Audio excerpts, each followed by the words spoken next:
We're live. We are live, and I have a monitor over here so I can actually see, the comments and you at the same time, kind of. So, let us begin. Let me just set one thing up.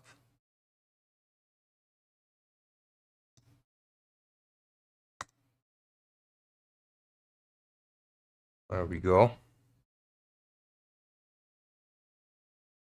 It's looking good.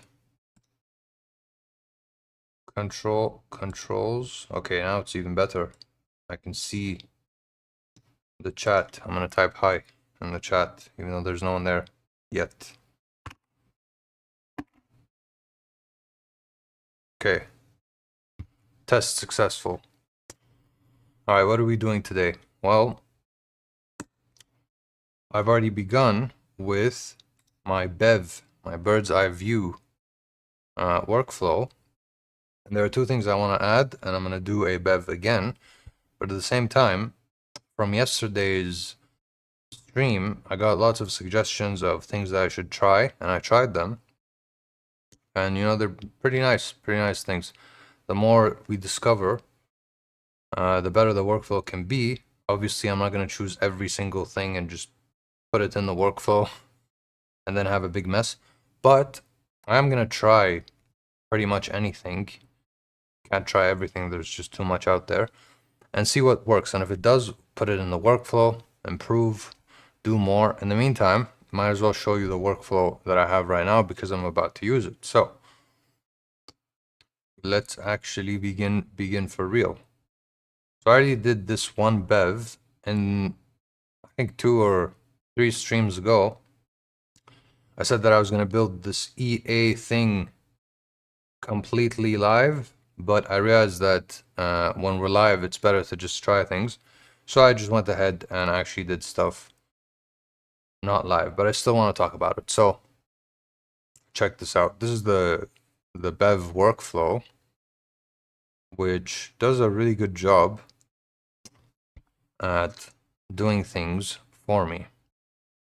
There's always going to be these 3 classes of phases: audit, implementation, verification. And then it just chooses between them. So implementation again, verification again, implementation, verification. So it just works this way. And there's a success part. So there's 2 parts. That's the thing about my BEV workflow. There's always exactly 2 parts. First is the centralizing text. And what that's useful for is when you have it do a really long task, not necessarily a difficult task, but a long one.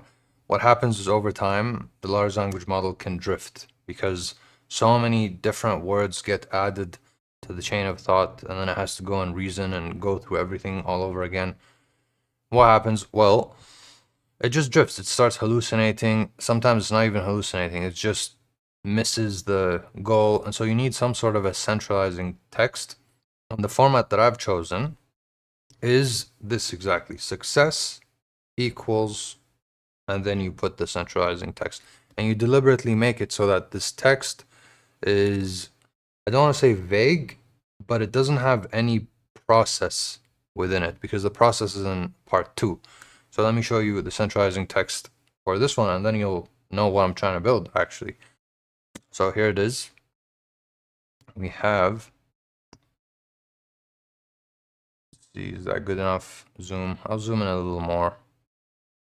Success equals, the EA family is complete, minimal, fully self-contained toolkit for EA ideation. That's kind of the purpose here, is EA ideation.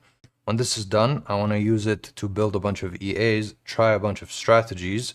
Strategies, by the way, suggested by you. So you can throw things at me, and then I have a good enough tool that we can really quickly test it and see if it has edge or not. So that's a big part of why I want to build this, but also just so that I can build things quickly. All right, here, I'll go back to the Zoom. Now I want it to be open sourced, and that's why it's self-contained. That's why I put this in the success. Conceiving, authoring, understanding, fast feedback, testing, comparing, walk forward evaluation, expert advisor. So this is pretty much all of the goals, or I don't know if goals, mechanics that need to be built. But we didn't put any of the mechanics in the centralizing text because while it's sitting there, the large language model, figuring out what's the best mechanic, what's the best approach, it can always go back and see, is this still what we're doing? Like what I'm doing right now, the little tactics, the little choices, do they fall in line with the overall purpose? And that's what we have here. This is basically the purpose. But there's more because, like I said, it needs to be self-contained so that I can actually publish it on GitHub. And then it doesn't go and, it doesn't write the skill specifically for my skill stack because I have other skills. And if this skill says things like use the Shuf Sand skill and you don't have the Shuf Sand skill, it doesn't really work for you, right? It's just gonna confuse your Claude. So there's more. It says testing walk forward expert advisor that any stranger can clone from a public repo and use with nothing but Claude and the two MT5 MCP servers. So one thing to keep in mind if you're just watching this and you haven't watched any of the other streams, one of the really big really the primary thing is the MT5 MCP protocol. I think it's called, you can call it a protocol, but basically it's this connection to MT5 that you can establish with your Fable or with your Claude Code desktop app or CLI, Claude Code really. So you have to have that. If you don't have that, it just simply does not work, and you just simply cannot control MT5 using your Claude. So because it references no external links, no owner specific accounts or tokens, and no hard-coded machine paths, it achieves this with the fewest distinct skills possible. I'll explain why I put this in a bit, but let's just finish this and I'll explain. Letting the model do the thinking while the skills provide deterministic, reliable paths to the MCP tools. So now let me explain why I said fewest distinct skills possible. And this is pure experience, just my experience from building other skill families. When you have too many skills or too many sub-skills in your skill family, what happens is you just simply have too many options and then it defeats the whole purpose. The whole purpose of this is to take the ref sheet, which I'll show you in a bit, but it's every individual protocol that is possible within this MCP, and then kind of, I don't know if you can say distill it, but organize it, index it, make it smaller so that it's easier for Claude to go and choose the correct one, and then it saves you a bunch of tokens, but more importantly is it becomes much more accurate, right? So the whole point really is to make it as few sub-skills as possible, kind of like a pipeline with a bunch of different paths, but not too many paths, so that Fable can just quickly see, okay, we'll go down this path, and then it has the exact set that it needs in order to achieve whatever you want it to achieve. So that's the whole point of having fewest distinct skills. Now, like I said, I already ran this, and we already created the different skills, and I'll show you some of the skills that we've created.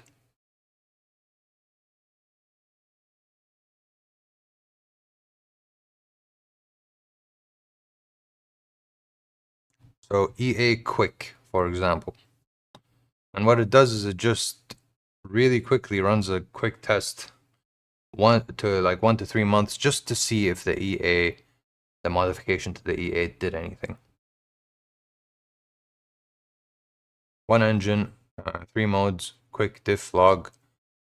This is where your 6 proposed skills collapse to. It doesn't explain it that well, but what I explained is basically what it does.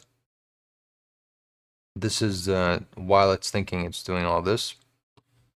And I also modified some of the existing ones, only these 2.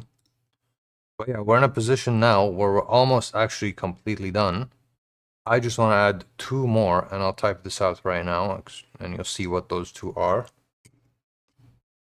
Let me just make sure I have the correct words.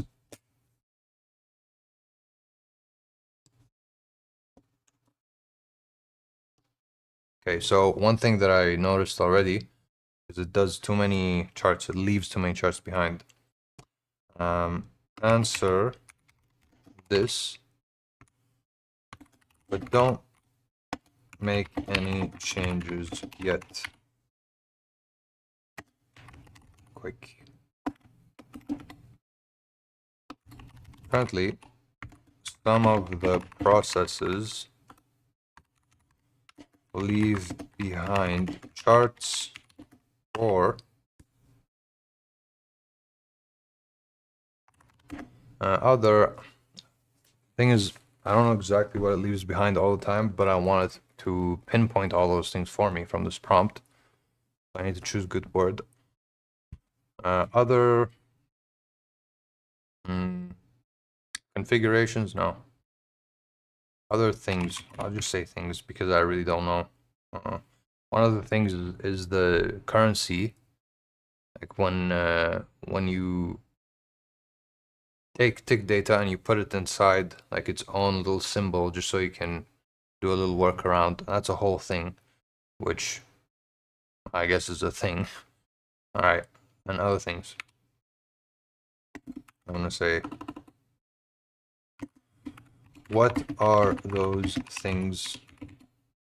Provide a comprehensive list based on the existing or based on the available protocols that we've established.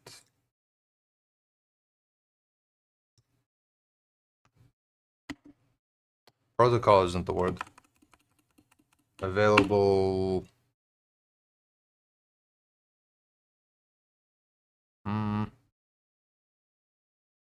Actions. Sequences, the perfect word. Sequences of actions. And then I'm going to put skills here that we've established.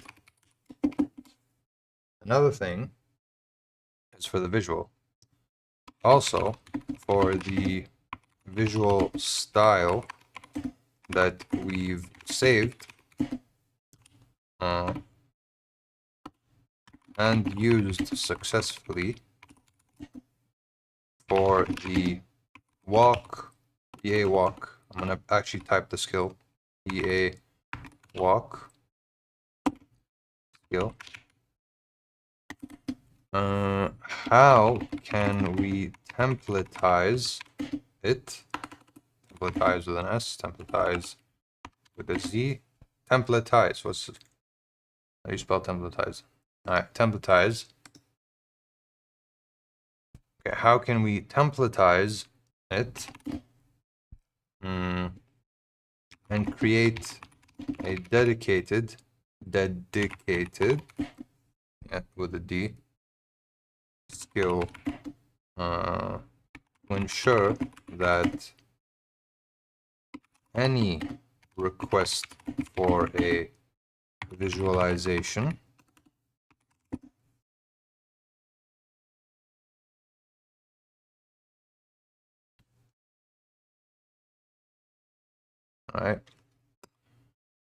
triggers the activation of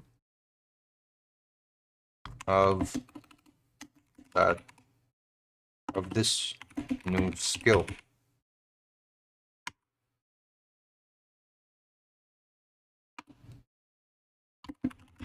Which ensures that all new visuals are presented with that clean style. All right, I'm gonna just keep the zoom like this. Suggest 2 new skills. Show me their mechanics. Yeah, show me their mechanics. and answer the questions.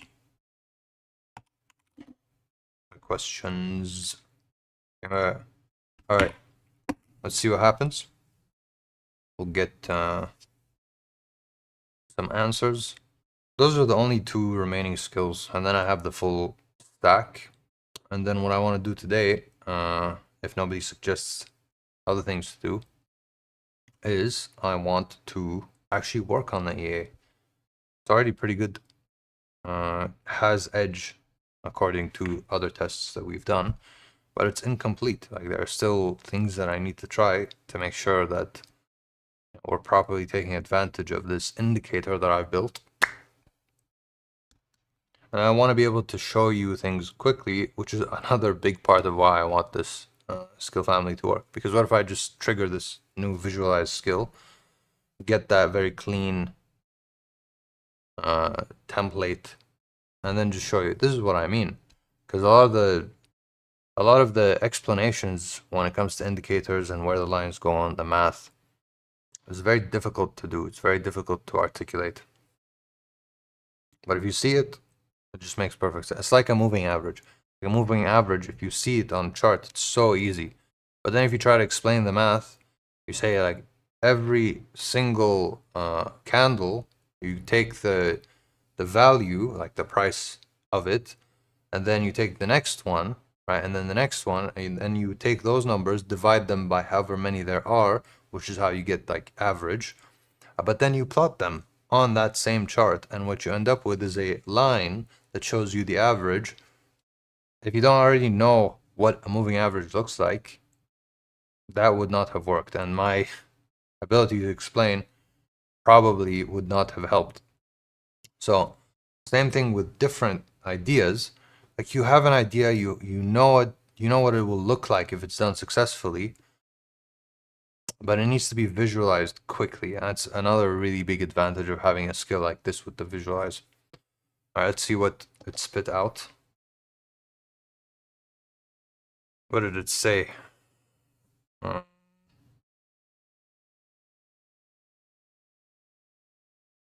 What gets left behind? Comprehensive residue list by source. Environment by design, no skill. How clean is this staged? Yeah, see, this is the problem. But this is a legit problem. This isn't like something that I just want to show and everything in the skill. If you use the skill right now, the skill family, it's just going to leave behind a bunch of charts. And there's a limit to how many charts you can have on your MT5, which is 100, or I think 99. Once you hit that number, then things just don't work. And so there needs to be a dedicated cleanup skill where after the AI goes and opens the chart and does whatever you want it to do, close the chart. Don't just leave it there and then you're just left with hundreds of charts. You won't get to hundreds of charts because it'll just stop working.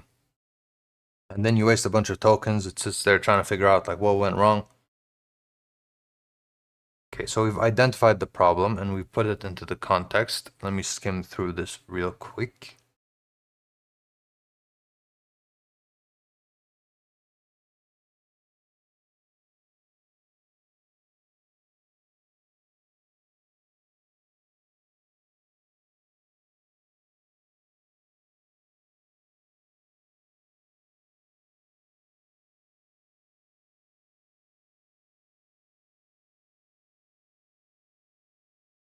Alright, I don't know if this could be problematic. It's saying session level restart terminal. I know it can do that already, but could be problematic. I don't know. I think it'll be fine, but we just have to try it and see what happens. Jamil, why problem AI is supposed to be smart? Problem because when it closes the when it closes the MT5 instance, actually, Jamil, what ends up happening, this has to reopen it again, and then if it fails to open it again, it just goes in a loop trying to figure out how to open it. And then, especially if you have multiple versions of MT5, it'll go open the other version of MT5 because you download every broker's MT5.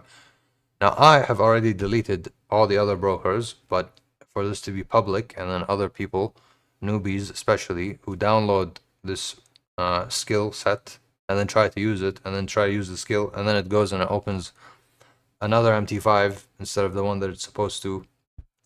And then you just go on a long loop. It'll figure it out eventually, but it just wastes a bunch of tokens, which defeats the purpose. And then probably a whole host of other things that I just haven't thought of yet. But that was the first thing that was on my mind. I think for now it's okay. Like, I'm overthinking it. I might as well just try it first, at the very least.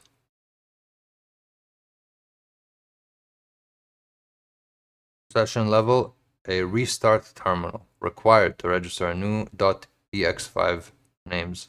And it's such a small little thing, like you're just changing the name of something, but it's saying this is required. I don't know if it's even really required because it's just telling me things. So this is one of those situations where you need to override the thought and the reasoning of the large language model. Make it do the grunt work. Don't rely on it totally for everything. Templatize the EA walk visual style. This is a really easy one, so I don't need to go too deep into like how it works.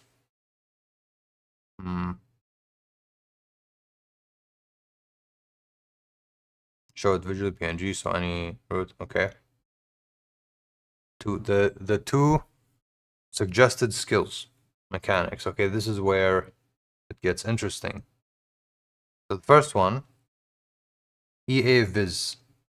I'll try not to move my mouse. I'll keep it there so you can read. I'll keep it right there. Okay. EA Viz, the style lock visualizer. This is the easy one.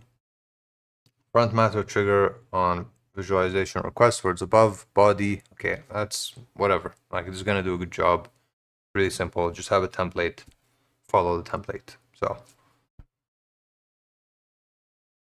EA restore, the custody sweeper. Standalone, detect, report, restore, pass.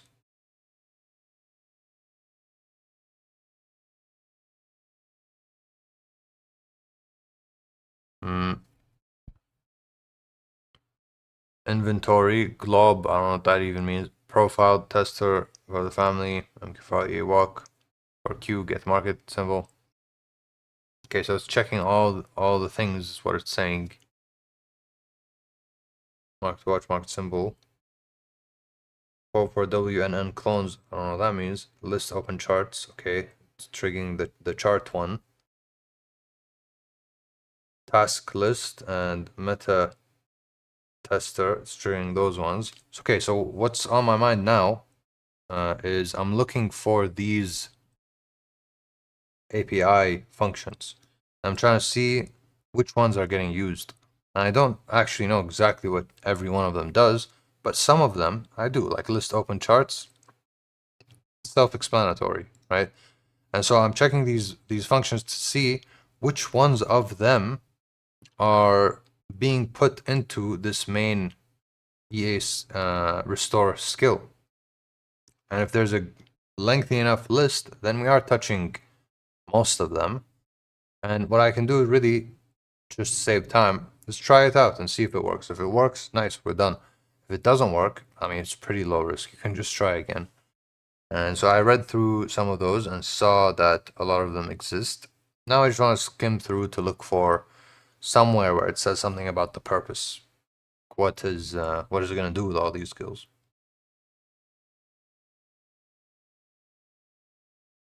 Read verification, clone, and then re-add. What are we going to re-add?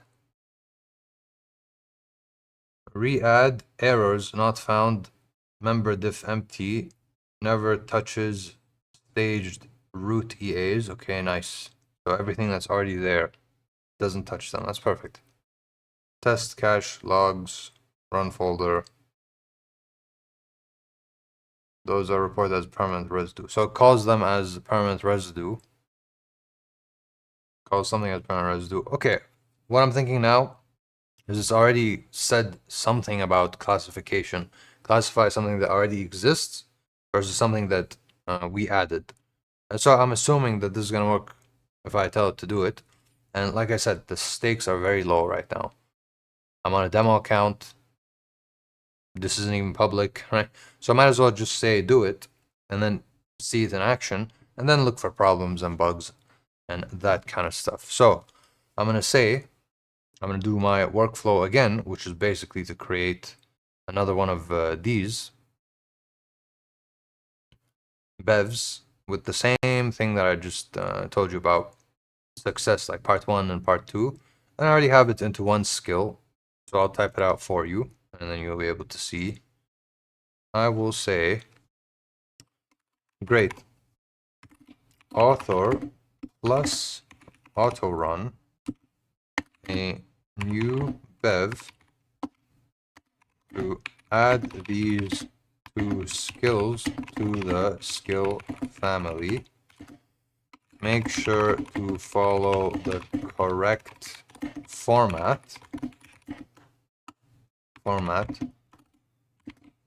Index them properly. So index them just means like put them in the main EA skill so they get considered a part of the family. Format, I didn't put an R. Format, correct format, index them properly. How do I author a new bev? Index them properly. And don't break any of the rules. I want to say don't. Oh yeah, and make it completely self-contained. That's one of the rules. I think that's the only main rule. Index them properly and ensure that the language used for the skills follows the existing conventions, language conventions, rules, existing, I don't want to say format because I'm not talking about the format, I'm talking about the language itself. Language used for skills follows the existing tone. Existing tone, yes, tone. Okay. Perfect word. Prompt engineer. That's what I am. I chose that word. That makes me an engineer. A good engineer? A bad one? I'm not talking about that. I'm just talking about whether you are or aren't, and I am. It's been established. I just spent a bunch of time choosing that 4-letter word. Tone. Alright. Continue the engineering journey. Index them properly and ensure that the language used for the skills follows the existing tone and is self-contained. And then I'm put in brackets. I'm gonna put in brackets. Don't mention any of my other skills in the .md file for these skills. I feel like I'm saying skills too much, but this is good. This is good. All right, that's pretty much it. I'll show you what it looks like. This is the first time I show my Bev workflow, but oh, one other thing I'll say is ask some alignment questions to ensure we have the same scope in mind. Okay. Okay, so now it's going to ask me a bunch of, well, not too many questions. Sometimes I say ask many alignment questions. It's just going to ask me some alignment questions. Make sure that, you know, it does actually reach the EA and index because that's something that I wrote.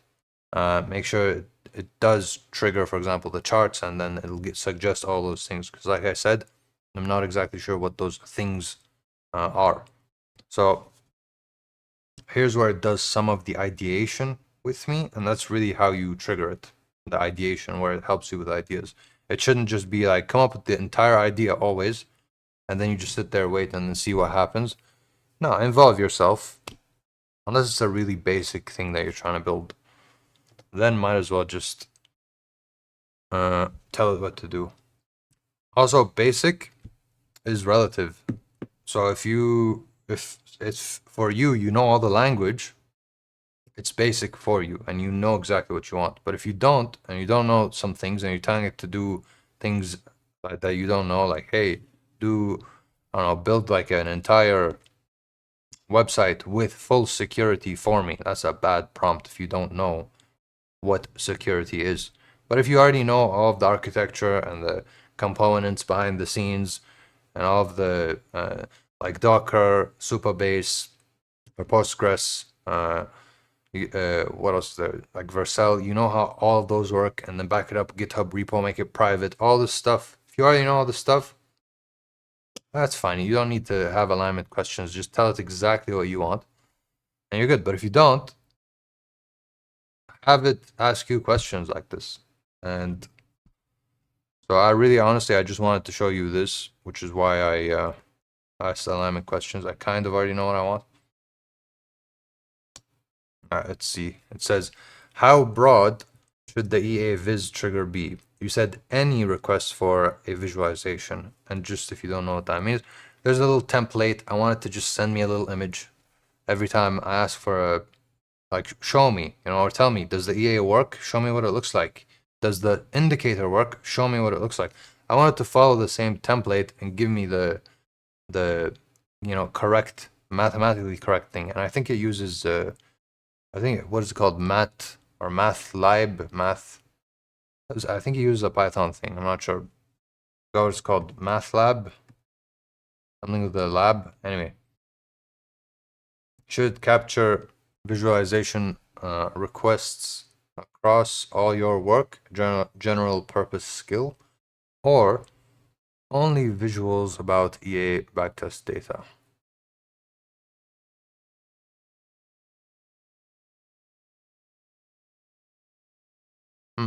Interesting. It's basically asking me, do you want it to only work for the things that you do with EA, the skill, or in general? I think in general is probably better, because what if you want to use this EA skill on a new thing that EA has never touched before, but you're not sure if you want to?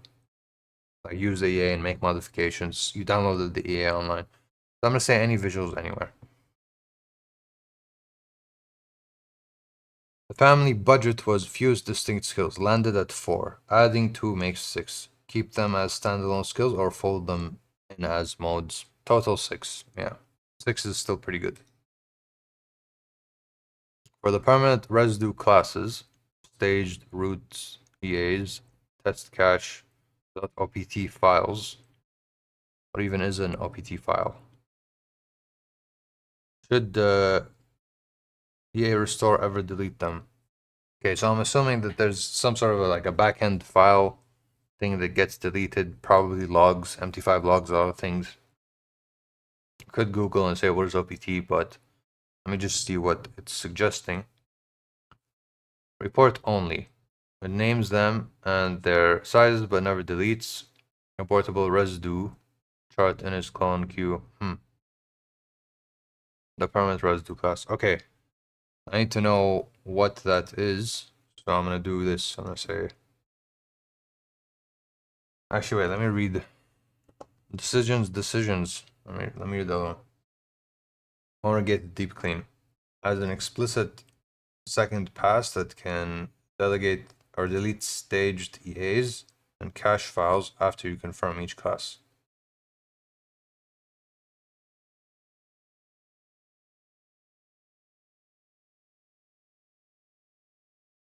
Yeah, I think I was right. It's just logs.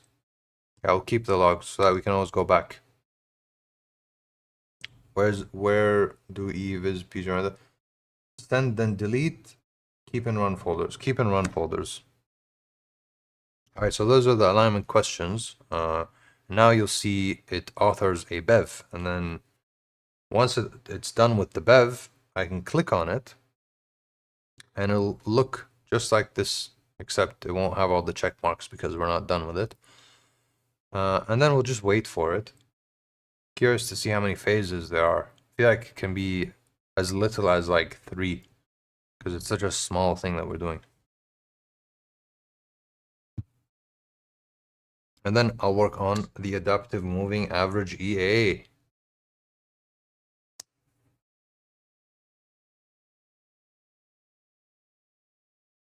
I'll show you the new bev. It'll be bev 3. Bev is bird's eye view.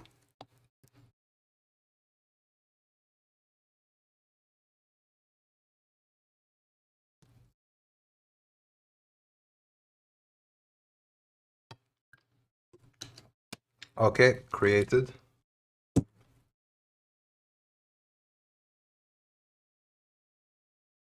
Alright, so this is how you unlock the bev. You just go to where it says bev, click it, and consider it unlocked because it shows up here. It just opened up this page.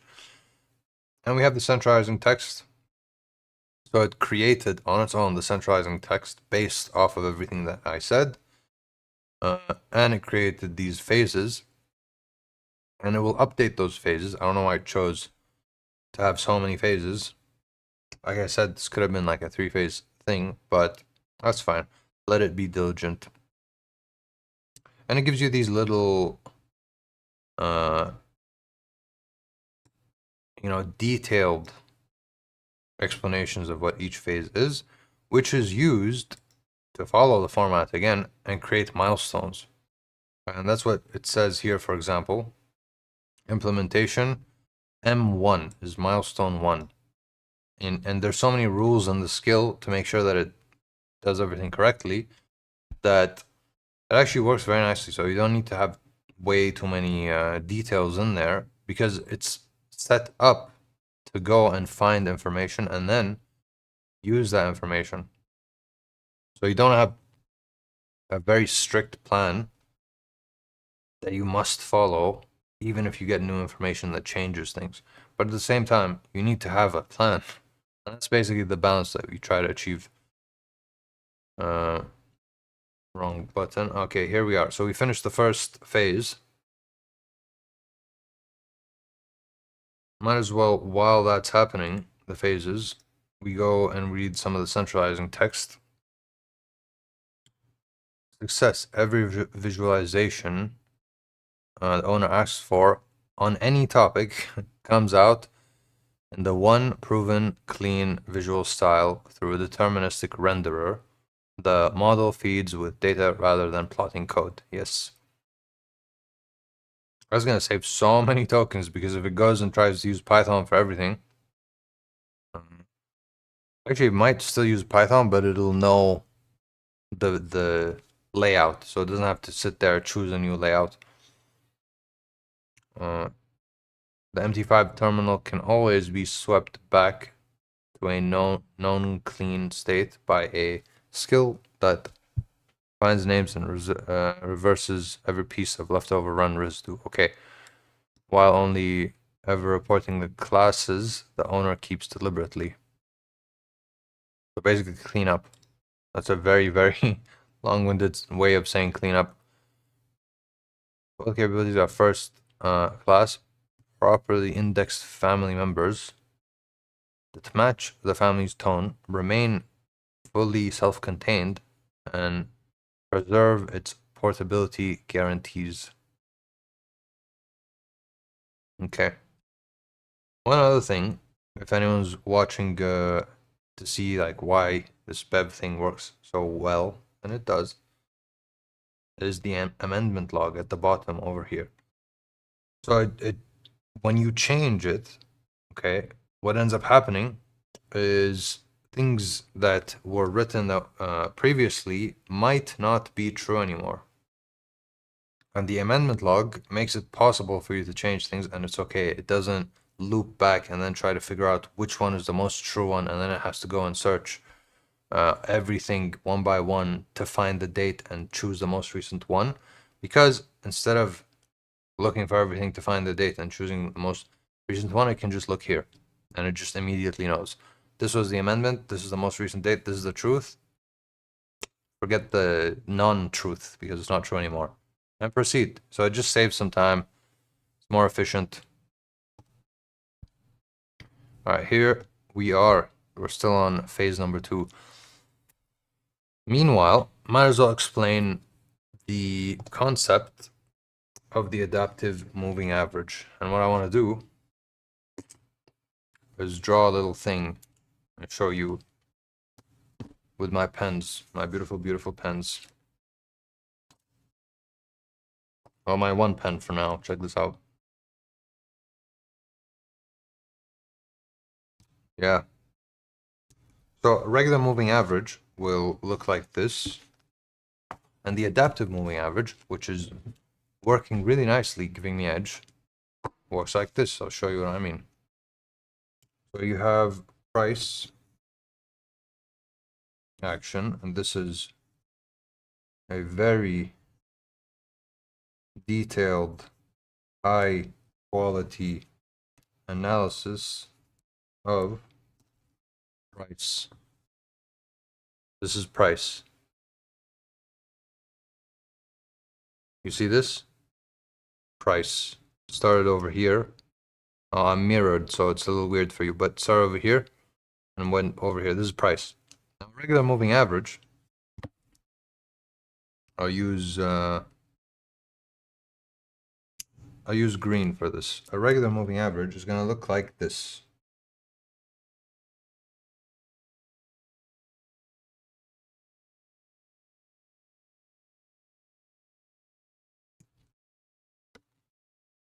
This is a regular moving average. Just follows the price action. But the adaptive moving average, unlike the regular moving average, changes. The look back period is dynamic. So I'm going to put a look back, a look back equals, and we'll just say 200. So this is the 200 moving average. It can be a EMA,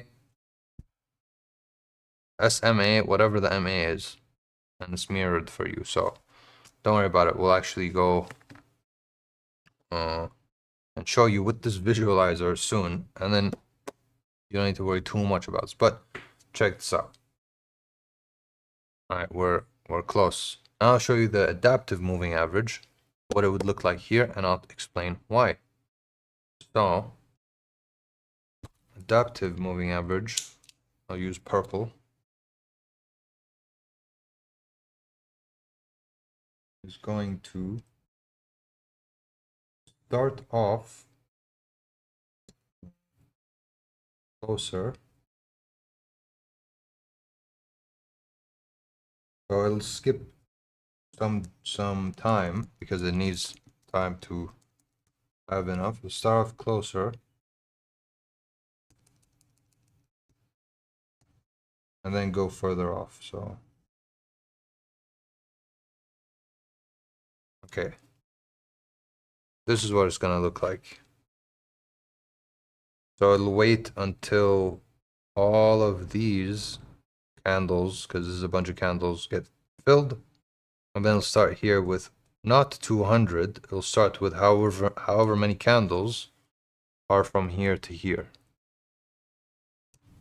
and we'll just call that 25. Okay, so start off at 25, and then once it gets to the next kind of candle, it goes to number 26, and then 27.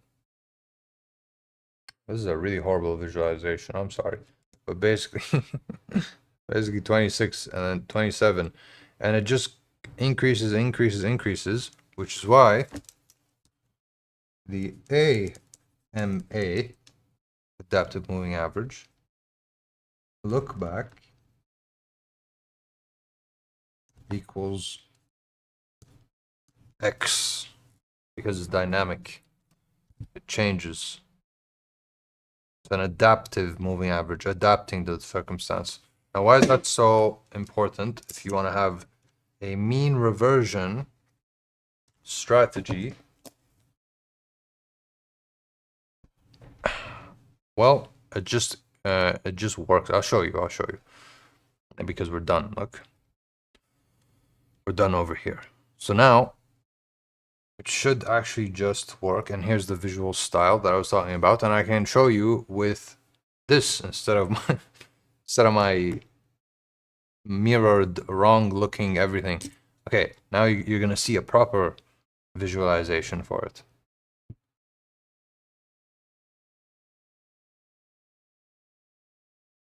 Okay, so this is the format. And I want to test the EA format while showing you the visualization. Now you can test with me because you see what it looks like. It looks like this. There's title at the top. Okay. There's some information here like a subtitle. There's a legend area over here.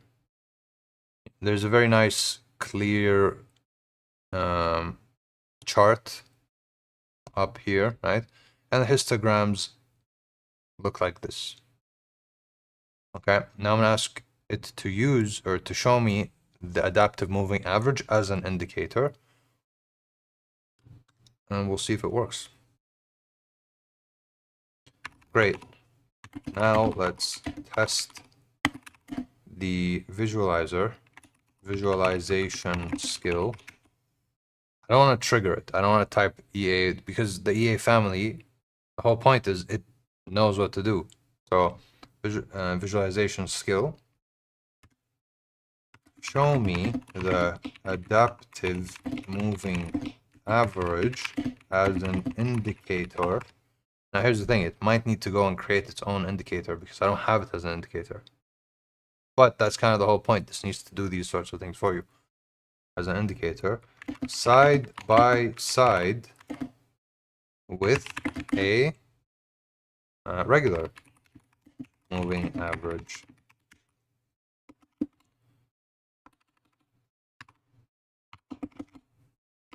Show it on a weekly range and show both the EMA, or actually show not both because there's only three. Show these three: EMA, SMA, and our AMA. Alright, I'm really curious to see how well this works. I don't want to say make sure it's clean, make it polished, because it needs to be polished on its own.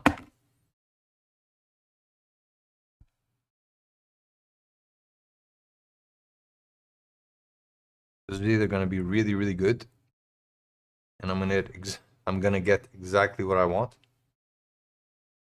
or a complete failure, and then we just go down a rabbit hole of trying to figure things out, not knowing what's going wrong. Okay, so I triggered the skill. I see it said EA Viz.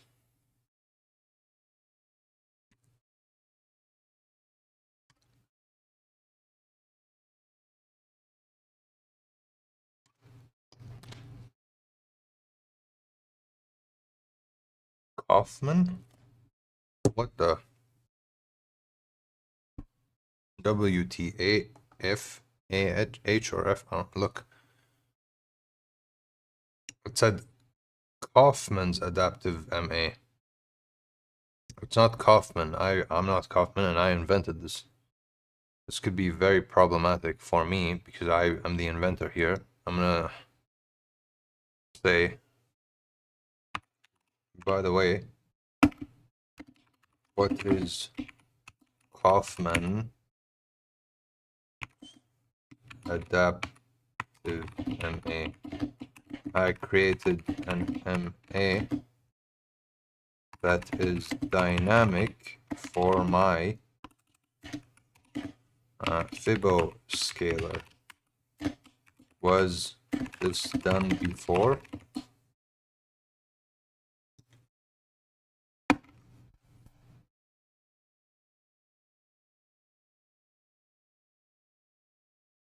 feel like everything has been invented.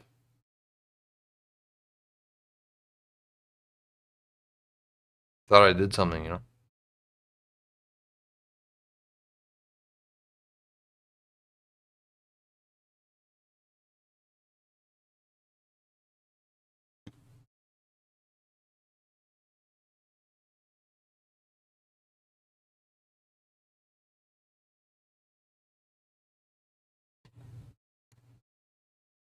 Alright, I kind of want to see the visual because it came out. I think I can while this is loading. Yeah. Okay, let's see what happened. So the green one is the AMA, and you can kind of see how it worked already.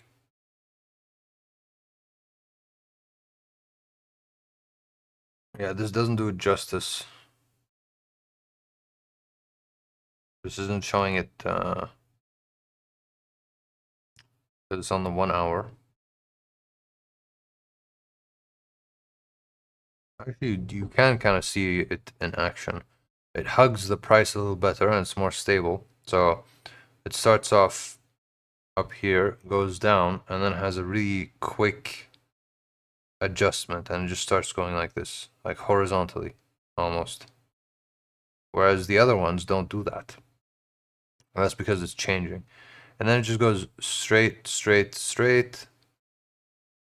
And it doesn't even touch the price up until up here. So this dark green one is the simple moving average. It got hit. The yellow one is the exponential, so the EMA. It got hit. And of course the AMA took a while for it to get hit. Now, when it comes to like a mean reversion strategy, where you entered, let me move this over. When it comes to a mean reversion strategy where you entered down here, waiting for the mean because you want to exit on that reversion, you're gonna want the AMA basically, which is down over here. But at the same time, it needs to trail properly so that the distances between the price and the AMA can be used as an entry signal, right? So the worst in this case is the SMA, because if you wanted to say like, okay, once there's a clear change in the slope, then enter and then exit when it hits the line, you would have entered somewhere around here, and you'd have exited over here, pretty much the exact same area. You do the same thing with the AMA, you probably would have entered somewhere around here, and then you wouldn't have exited until it actually touched, which is here. Yeah, still not the best visualization, but it does the point. And now we'll actually calculate or demonstrate by actually running it. I do want to show you the other one if I can still access it. I'm going to say this.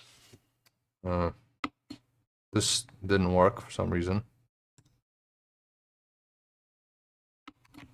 Earlier, or in an earlier session, you showed me the adaptive moving average with, I'm going to put for Fibbo scalar with weekly. Oh, that's because I said weekly range. That's why it was bad. With weekly periods, I believe it was the 3-minute range. Show me that again. I want that to show. I think it was my prompt because over here I said show it on a weekly range, and the weekly range doesn't really, like I said, doesn't do it justice. On the 3-minute, for a 1-week period, you'll see it properly. And what I want to do, because I also kind of want to see this as well, make sure that I'm right, I'm not seeing things wrong, is have it add the EMA and the SMA to that chart. Let me show you the chart first.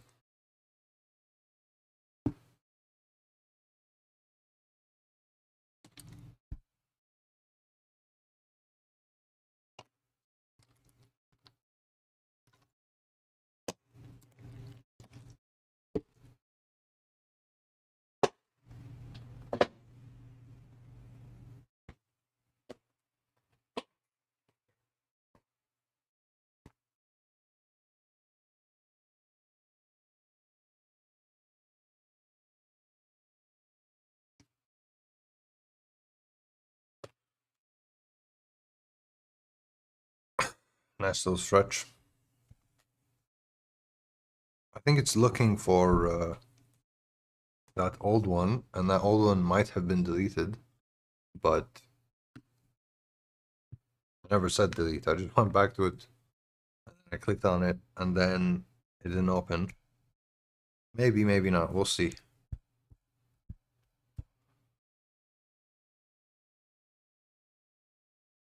Either way, oh, it said found it. Either way, we can always generate another one. As long as I prompt correctly, I said weekly range. I should have said like a period of 1 week with a 3-minute range.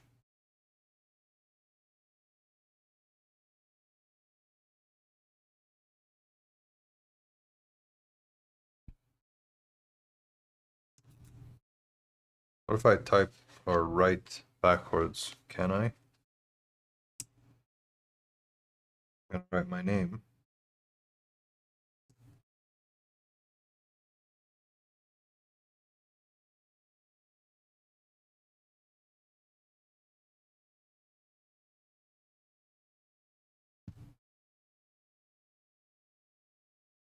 I did it. Yusuf, but it's mirrored. This is what it would look like otherwise.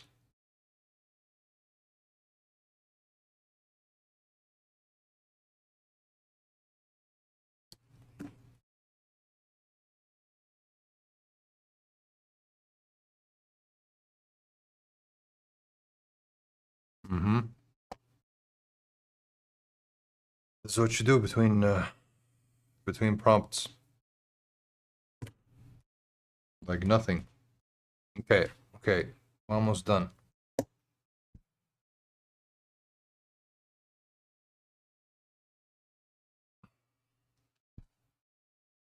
Done.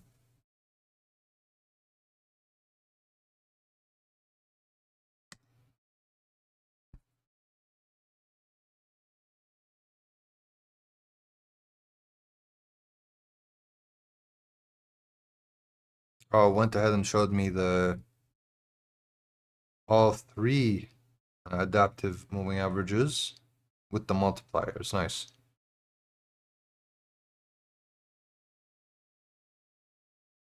Nice. No, that's good. That is a good representation of it. It's only showing 2 weeks. I'm gonna make it show more than 2 weeks. I'm gonna say great.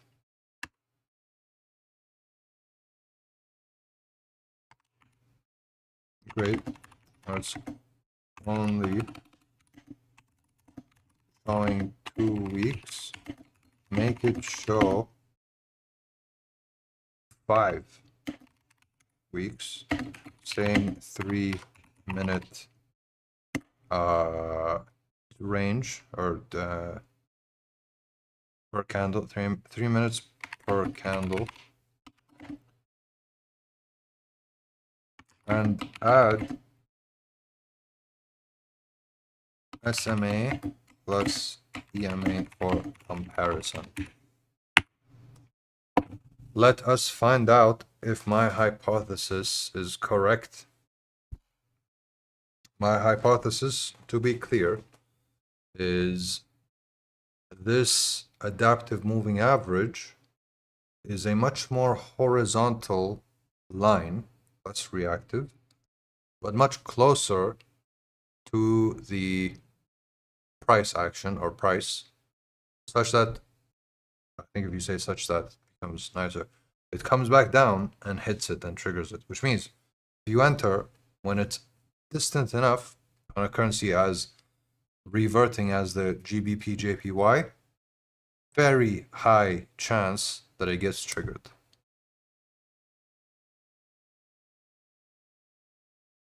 Once the slope changes and then it comes back, then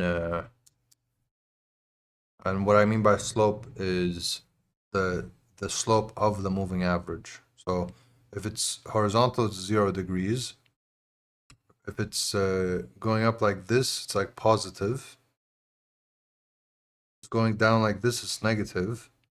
It's going up, it's positive, positive, positive, positive, and then it goes horizontal. Now it's 0, then it goes negative.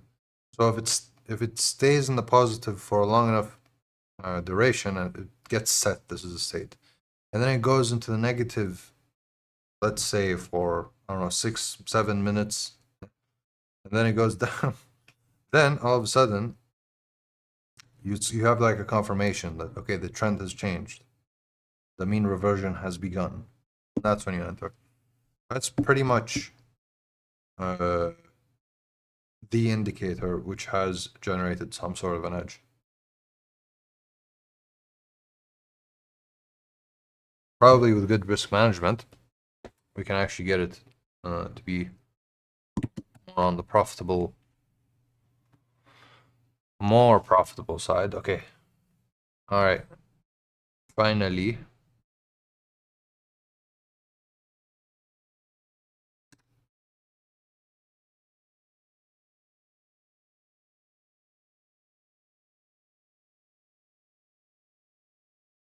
Interesting. All right. First thing I'm gonna do is show you this legend so you know what's going on. So gray obviously is price. Blue and brown, or not blue, this mint color and the brown are the EMA and SMA, and then you got these A, B, C. It's kind of confusing. I'm gonna say make them all blue so that we can see quickly. Make all the AMA ones different shades of blue. So then we don't need to sit there trying to figure out, get confused, like why is all this so different? Yeah, we can just see that they're all blue. This shouldn't take too long anyway. Very quick little change. Already did all the math.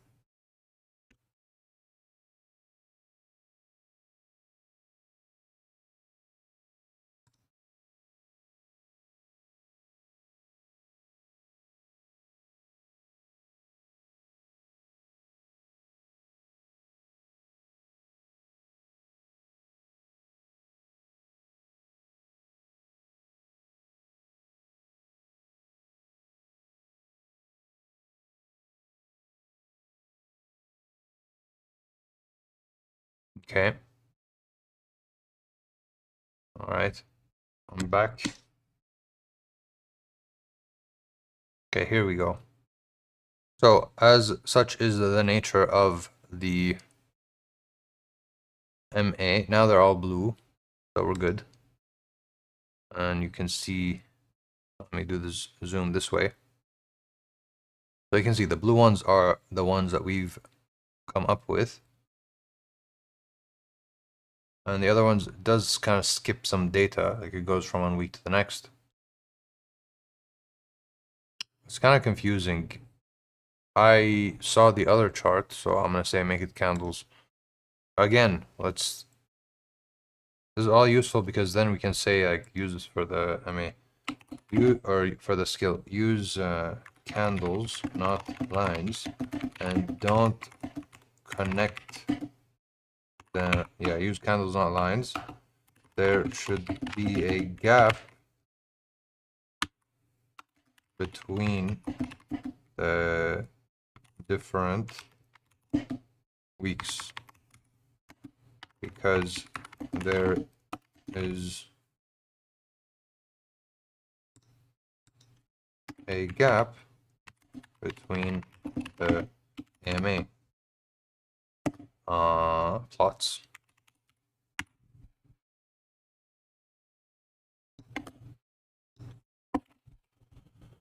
the meantime, what I'm going to do is I'm going to look for that old one because it would be just easier to send that into the chat and have that be the one.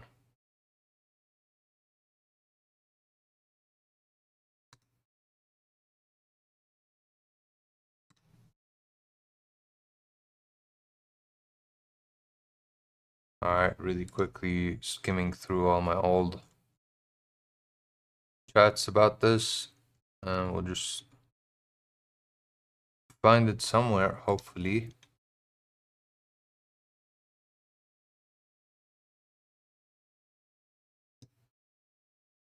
Ah, we found it.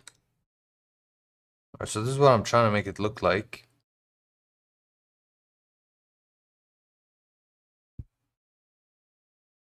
Yeah.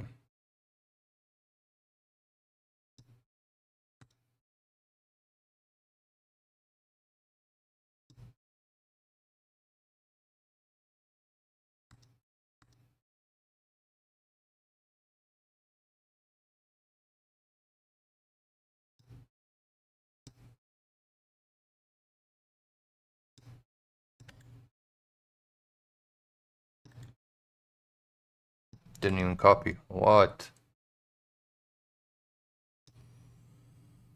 Oh, it keeps like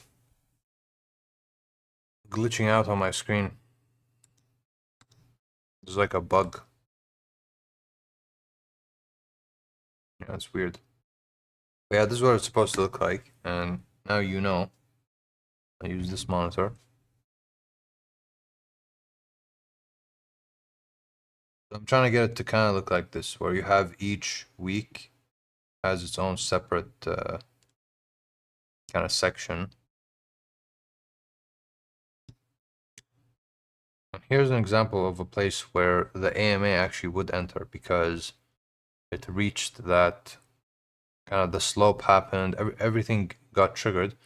So after that really big break, once you got some confirmation, you entered over here with different profit targets, 3 different profit targets. I know there's 4 over here because I was working on it to see what 4 would look like. And then it exits on every single one of those, and you would have won on all of them. Other situations, other scenarios where the slope never really fully kind of recovered. I'll give you an example of that. Here, for example, it would not have entered. It's a good move because it's just too much chaos. You don't know what would have happened. Even if you did enter correctly, slippage, with latency, all those sorts of things would have destroyed you. Here, probably would have entered if everything happened faster, but it didn't. And so it just would have stopped. Then you continue on the next week. So yeah, one solid trade always wins against a bunch of bad trades.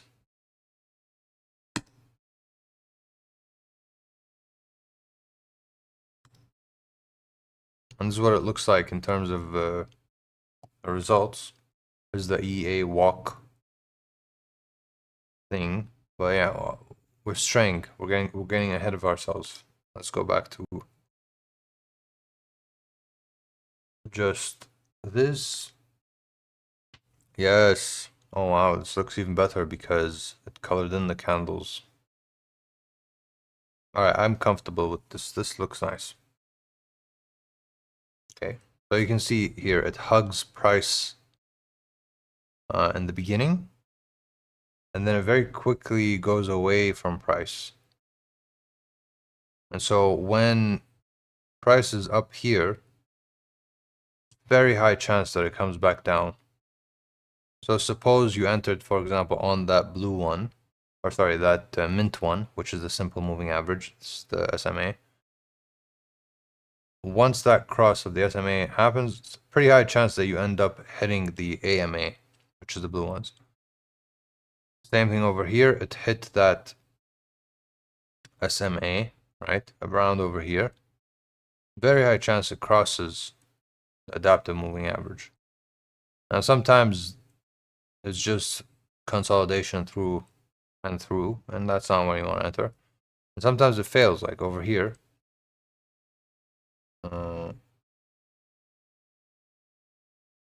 Actually, it wouldn't have entered here because you can see the slope never changed. So this wouldn't be a failure. Obviously, sometimes it's gonna fail. You're gonna have some. You gotta have a stop loss, but yeah, pretty good. This probably would have triggered it because it went horizontal. At one point, even into the negative, you can see it pointing down. Yeah, so that's the EA that I'm working on basically, and we've gotten to the point with the skill that we could probably iterate on it, and that's what I'm gonna try to do now. But first, I'm gonna say, well, wrong zoom button. Great. These changes to the viz EA, I'm gonna just type the proper thing. The EA viz should not have been necessary. Redo the template to properly focus on what is asked and to use candlesticks like candlesticks instead of line chart, and it's possible for price. Yeah, let's just make that quick change so that in the future we don't have to do all this unnecessary stuff again, and still get a very clean layout.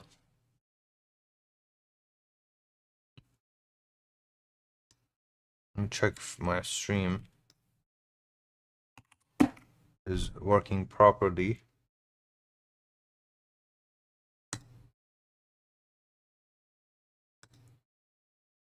Getting a warning on my OBS.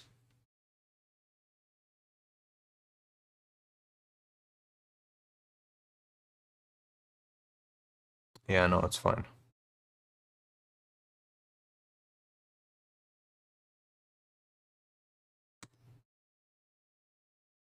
Okay, so we're still waiting on this.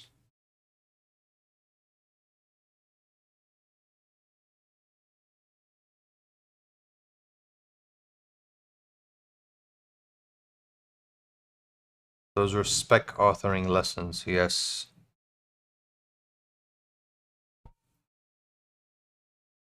I think this is the true boring work that needs to be done.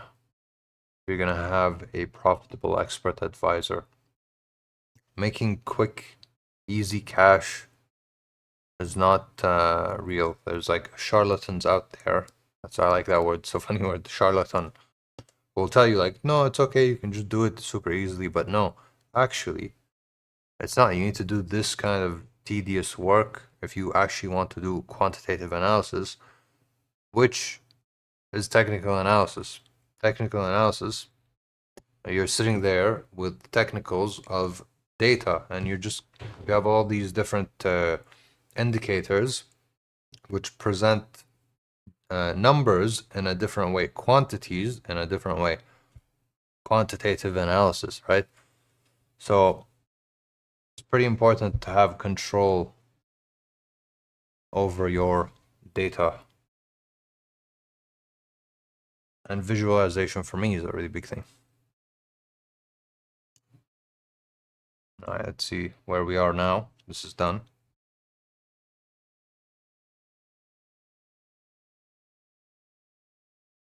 Okay, that took a while to zoom. My bad. Right, those are okay. EA viz template skill, subject, and series never. All right, cool. We'll skip it. Let me just actually try it in practice.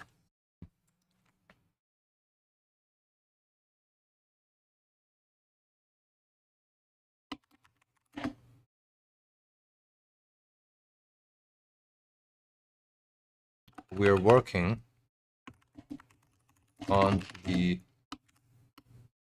AMA EA, the adaptive moving average may be called weakly adaptive. Adaptive moving average. Duplicate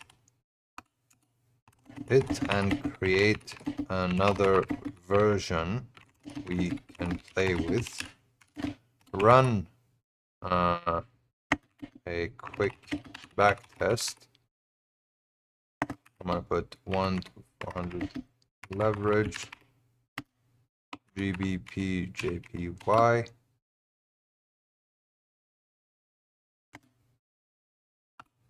Initial balance 1000.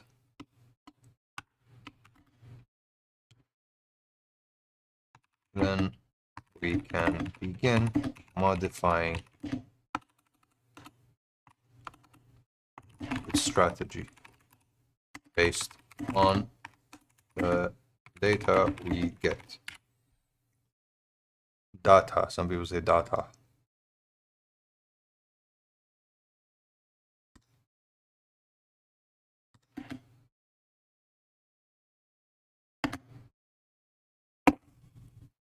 Let's do it.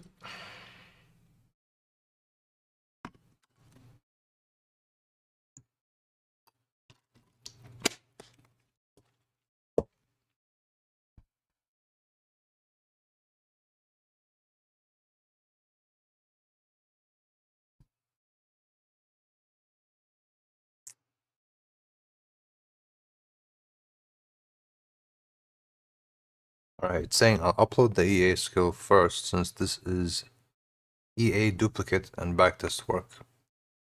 So duplicate, for anyone who doesn't know, supposed to take the V, basically this version, create another one and automatically call it V2. And it's not going to do V1.1, V1.12. No, it just goes to the next version. And if there are these small iterations in one version, then I have to manually ask it to do that. And that's how I've structured this duplicate process. Because most of the time, I'm working on completely different versions. If I'm going to change the strategy, I'm going to change some of the core mechanics that make the strategy what it is. And that's why I set it up that way. So yeah, now we're just waiting for this. And once it gives us what we want, which is a very quick test, just show me what's up. I'm going to either ask for suggestions to see, hey, what do you think we should do? Or I'm going to go with some of the ideas I had before, as soon as they come to me. But one of the ones is like going from 3 take profit, 3 targets, which is what it currently does, to 4. Now, I'm not entirely sure if the last time I worked on this, I already tried this and I made it into 4 or not, but I do remember kind of beginning down that path. That's one of the things I want to do. The other thing is I'm thinking maybe the AMA is great for exits, but not so great for entries. And especially if it's like a slope thing, maybe that needs to be loosened. And you saw what I meant by that from what I said earlier, where it hugs price really well and then it kind of goes more horizontal. It's like there's that one indicator, very popular one, like a volume something. I forget what it's called, but it's basically like that. It's it's not coming to me. But it's like a straight line, it's not a moving average, and it goes below price. It's between a regular moving average, whatever the function actually is, how smooth it is, and that one.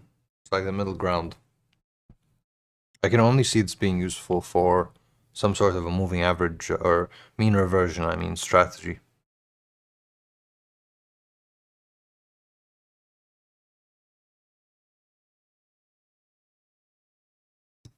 Okay, it was running this test in the background.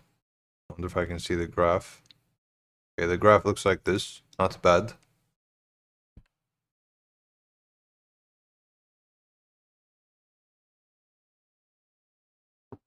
All right, that's the quick little test that it did.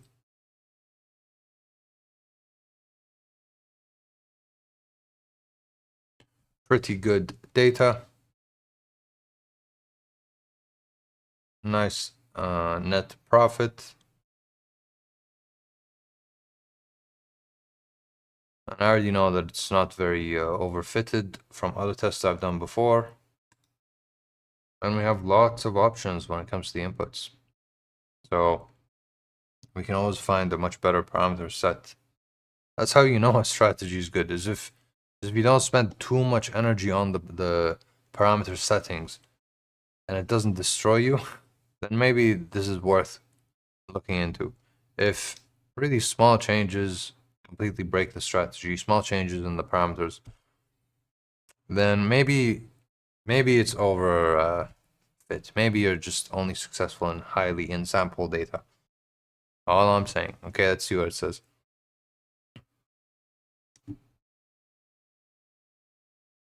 Done, the playground copy exists, and we have baseline data. Here's the picture, what I built.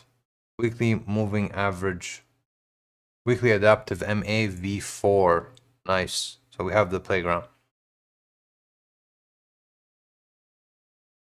This is the next duplicate. That's basically what it's saying. Tester readback confirmed. The exact condition you asked for. Initial deposit 1,000, leverage 401, GBP JPY with the 3-minute time frame. The panel is already set that way. Yeah, no changes needed. Okay, perfect. Backtest result unmodified V4 is basically the V3 baseline. Perfect. So we've done the setup now, and I want to see it on my IDE. I don't see it on my IDE. Do I refresh?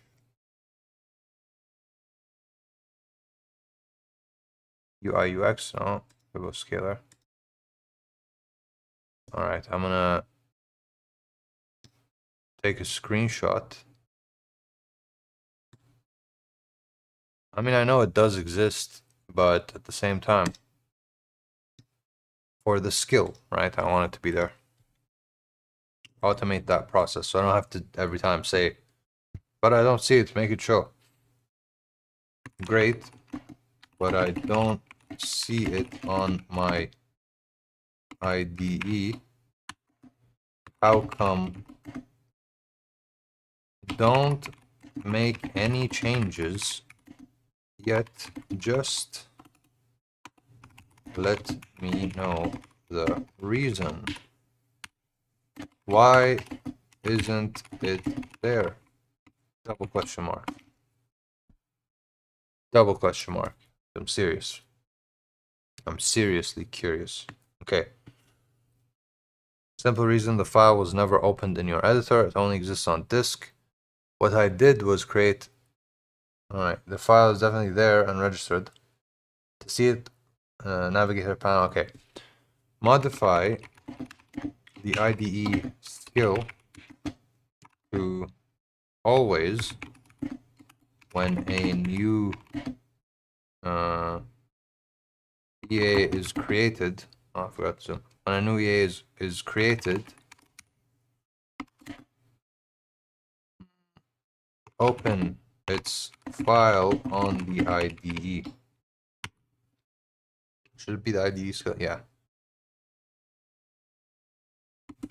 Then go ahead and open it for me as well.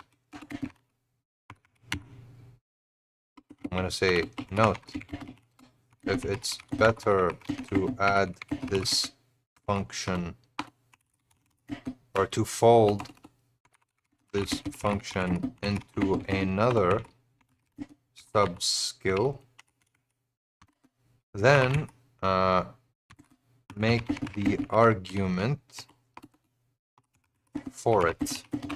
Make the argument for it.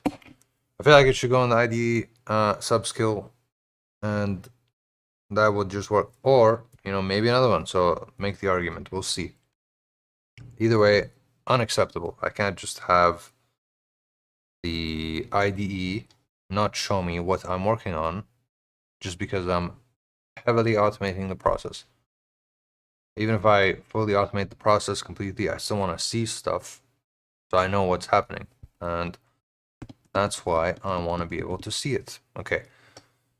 While that's happening, let me open up the IDE and see if it actually just pops up. It should, because that's the whole point of the MCP. I'll get that zoom. It popped up. Nice. Alright, so it opened this for me. So I didn't have to go navigate for it. And it should be like this algorithmic process, completely, I can't say free, but extremely cheap on the tokens because it's just using the CPU. And every time I say, do this, open this, let's go, it just works without costing any tokens. Let's see if it made the argument for something else or not. I don't know if it would. I think I got it right. Let's see. The skill changes in 2 places as argued. Oh, it did make the argument. EAIDE, that's what I was thinking. Process contract step 6 surface now explicitly says opening the file in the ID, cool. And then the EA skill. The only other place is basically the main EA skill. So indexing things. No, that's perfect. That makes sense. I'm glad that I wrote it this way. All right. What should we do now? Okay. Now I'm thinking, I know what to do. Add a parameter called entry mode,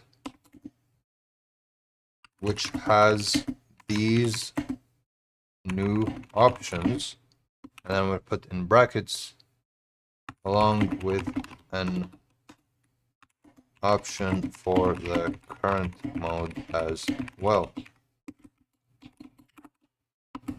New entry type,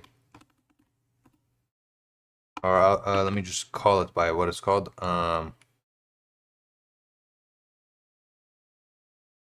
EMA, no.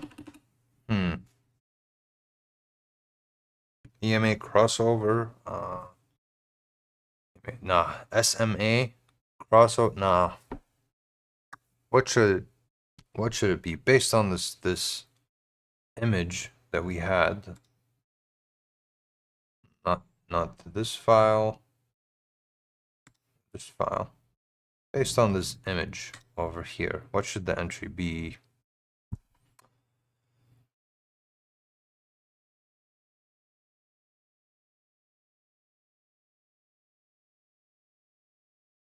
I'm thinking, let's just make it like a wraparound thing. MA crossover. Yeah. Just a full-blown MA crossover. Along with an option for the current cross as well. If set to EMA crossover, then a newly grouped set of parameters to choose between, or to choose the look back and MA type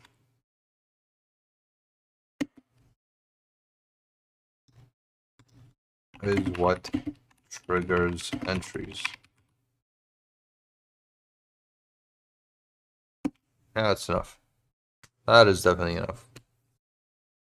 Oh, hello. There's a new viewer. Hi. Let me know if you want to work on anything. What I'm working on now is this expert advisor. So I've set up this skill to make everything super easy. And I'm kind of working on the skill still. But the best way to work on a skill is to actually work on an EA, because the whole point of the skill is for it to help with an EA. So if there's any inefficiency, simply what I do is add that to the skill. Say like fix this, modify the skill, adjust the skill, and make it better. Meanwhile, I'm actually trying to build this profitable expert advisor, and I've done a lot of calculations, and I can say with a high degree of certainty that it has edge. It's called the AMA. This is the indicator that I'm using. And that's really where the power of it comes from. It's extremely simple, but it works really well for mean reversion. And that's what we're doing right now. And this began to respond. What did it say? What did it say? All right, read this, add enum, entry mode, adding this new global, add the two IMA handles, cool, very cool. Syntax check complete file. It never makes mistakes because it's Fable. One design decision to flag. The cross replaces the trigger only. Yes, no, that's a good thing. Yeah, we're on track. It's all good. We're on track. All right, it made some changes to the code. Let me go really quickly to this and see if there's any nice MCP visuals, because sometimes, you know, they'll add things like this because everyone now has this plus minus, like this is what changed. I wonder if MT5 logs these sorts of things.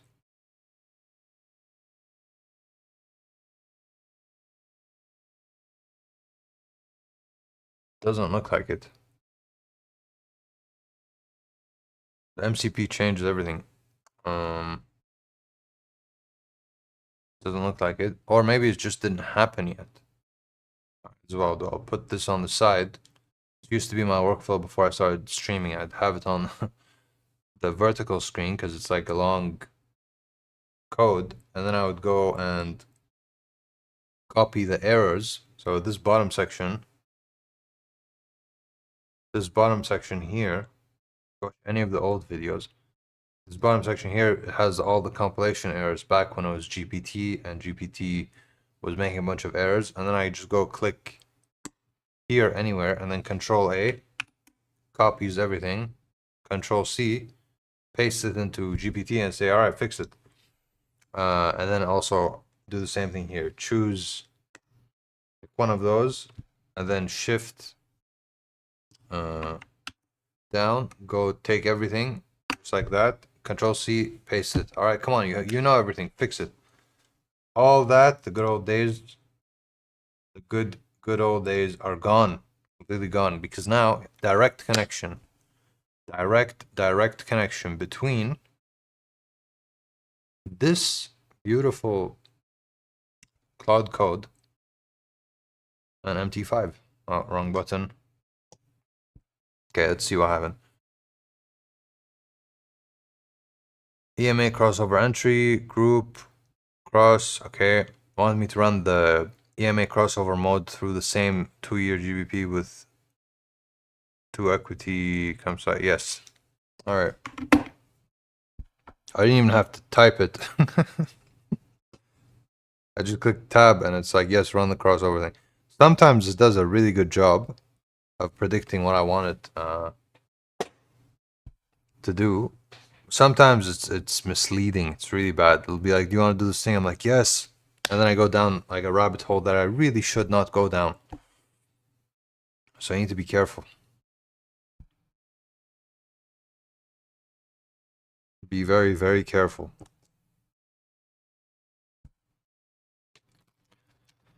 One thing that I'm thinking now is even if it runs this and it doesn't do a good job, still, I wouldn't fully trust it because it's a really, really basic test, right? That's why I have that other skill, the walk forward skill.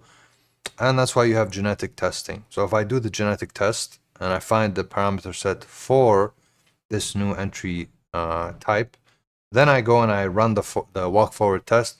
Now that would still take some time, which is why I'm not going to do it now. I'll probably do it tonight.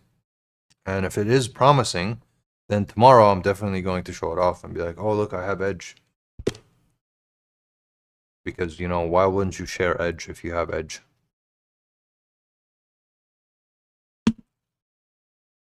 It's all about Edge always. Do you have Edge? See, there's two people. Does any one of you have Edge? I have Edge. I have Edge. It's not the sharpest edge, I'm be honest with you, but it is Edge nonetheless. I'm above that 50% mark. It's what you need to have. Alright, this is still running. Might as well check on it. It should be running over here, but I don't see it running over. Did it already run? Oh no. It does not look edge-worthy.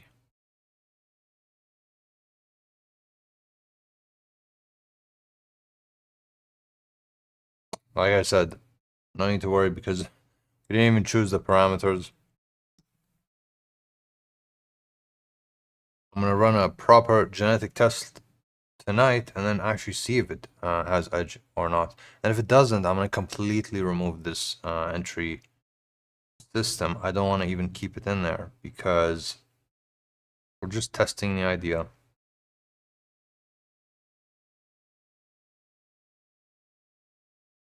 What did work already is the slope. Calculating slope. All right, we got the results. Let's see what it says.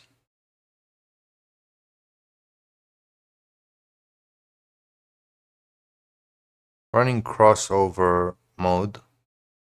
Inputs are injected. Faucet. Crossover mode results in, and it's a wipeout. Side by side on the identical window. Realtix 1000, all read back from it. Okay. The final balance used to be plus 11.5% on the original one. The EMA crossover final balance was 18. Yeah. Wipeout. I feel like it knows I like to skate because that's what you say, wipeout in skating. I never told it that I like to skate. It's okay. Maybe other people say wipeout. The bleed was steady, not one blow up. Why it dies? Geometry mismatch, and data says it loudly. Yeah, honestly, I'm just gonna remove it now. Actually, I'm gonna do a really quick test. All right, quick run. I'm gonna say do a quick set of tests only 1 month. Choose the best month of the original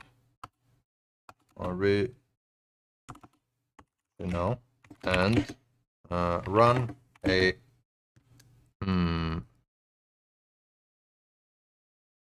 random set of parameters. Group, basically. This is a mini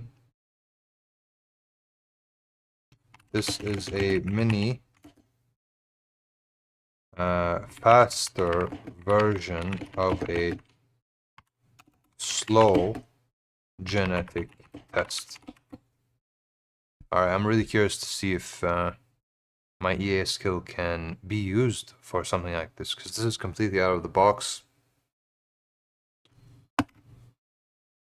Oh, hi, 404. I need to tell you something. I went on the T3 and it nearly gave me a heart attack because I clicked initialize Git. I don't really know what that means. And then I went back to Claude and I saw like plus 20,000 minus, I think it was like minus 0 or minus like a little number. And I was like, what? Freaked out. I was like, quickly make it private. And then I look at this. This was crazy. I named it Noob Nation because I had to learn like what is Git, which I've been using. Like, I just say push it, you know. But here I was like, what is this? This is this is where it happened because I didn't know. Yeah, mine is 0.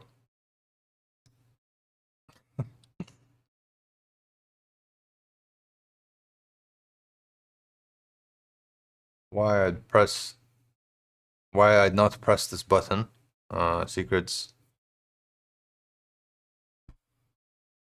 Yeah, I was like, quickly make it private. I was like, quick. Or I clicked initialize Git on T3. What does that do exactly? Does anything become public from that? It's like, no, don't worry, calm down. Like, how does it even have my Git? Like, what does that have? It's like you have it on your desktop. It's just local. It exists. It's in the vars. Basically, it's there. You know, it can't necessarily see it, but it can use it, and that's how that works. Now I know. I already kind of knew, but I didn't know that it was accessible to anything on my system.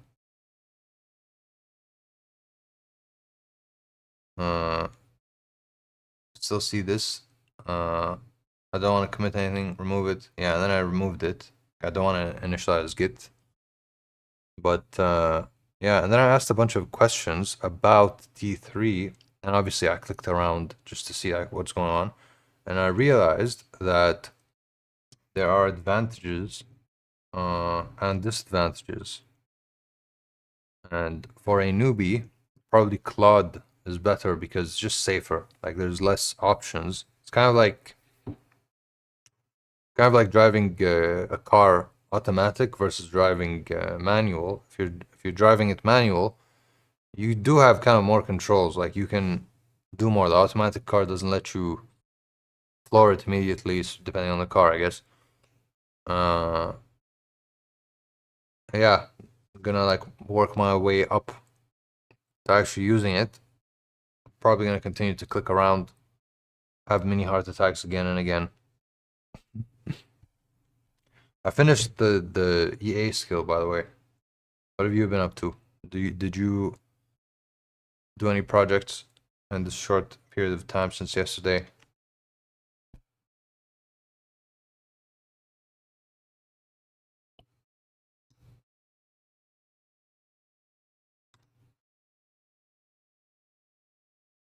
All right, so now I'm running. Should be running a bunch of these tests.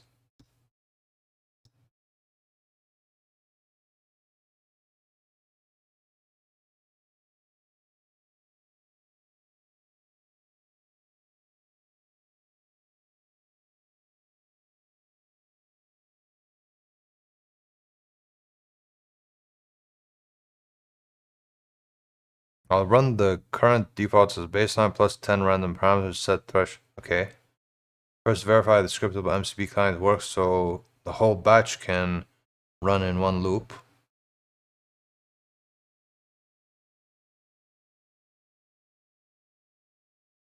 Oh, damn. It sounds like it is a bit more complicated than I thought it would be. Verifying some of the MCP CLI, or it probed them, so it's checking those reference tools. Random parameter search. We got the baseline plus 10 random ones. That's what it's doing now.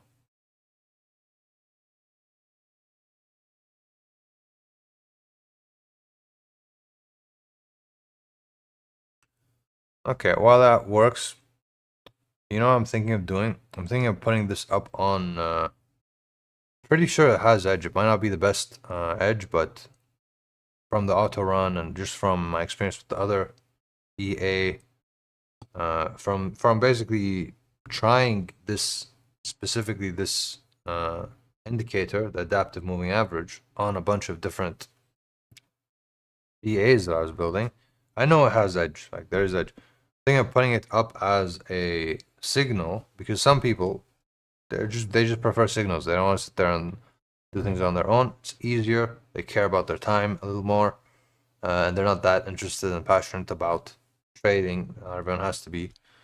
And so might as well do signal because people do use signals.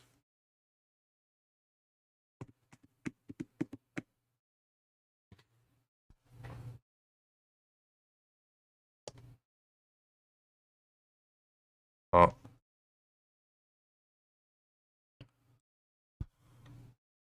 These signals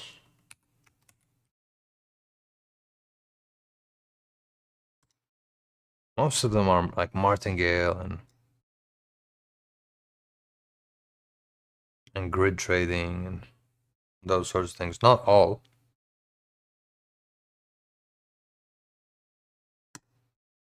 And another thing is it really depends on the broker, the type of strategy. If it's like a really short duration, like scalping sort of a strategy, it doesn't work with all the brokers because small differences in spread can change everything. And slippage. And they show you slippage here. Like they'll tell you, like, look, you should know there's a slippage. Might not work for you. Yeah, this strategy though would work for anyone because it's a weekly thing. It's like a swing trade. It's like the ultimate swing trade strategy. Every week you do one trade. If it happens, if it doesn't, don't. And it's one big trade. And because you have the edge, like it's on your side, chances are you make money.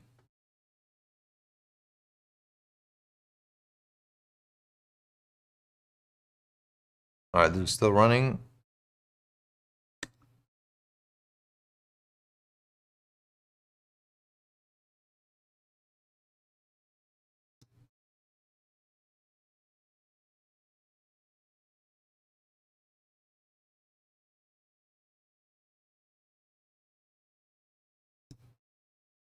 Last time it ran, it didn't show me anything here.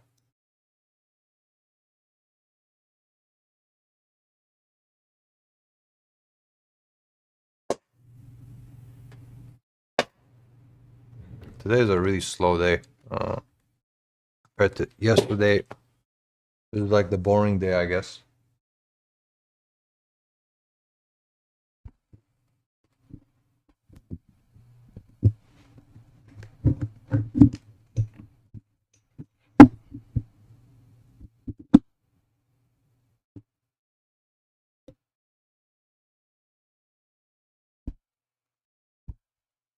One thing I know from my experience with vibe coding or creating EAs specifically is it's really, really easy to get overfit data, like, or overfit parameter set. And that's like the one thing you really want to guard against.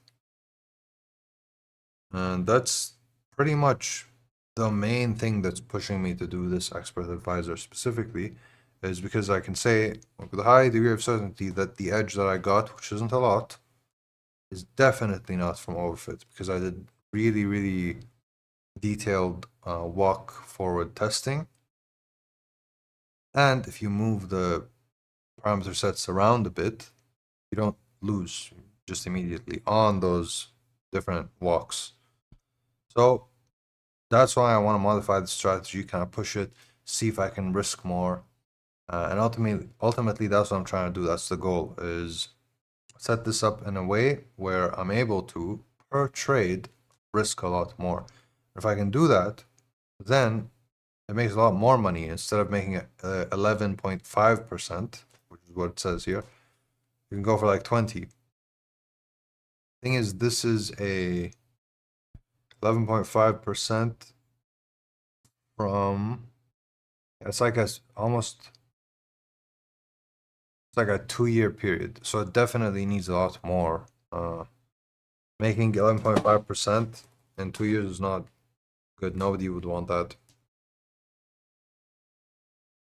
That's the thing. It's the smallest lot size possible, 0.01, and very easy to just raise it. And the drawdown is so small.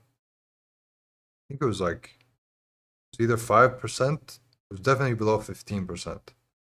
Like the biggest one was 14%. And so compared to all these martingale strategies and these grid strategies that tell you have to put all your money, risk all your money all the time, pretty good. You know, you can, even if you risk like half your money, but you can see you're not adding, you're not doubling down every once in a while. But you can see your exposure in real time, you know, and you're good. And plus there's stop losses. You do accept some losses, still end up profitable while exploiting this edge, entering trades weekly. So I like it. Let's see if we can actually use it. Definitely needs to be enhanced before we use it though. And this seems like it's still taking a while. What's going on?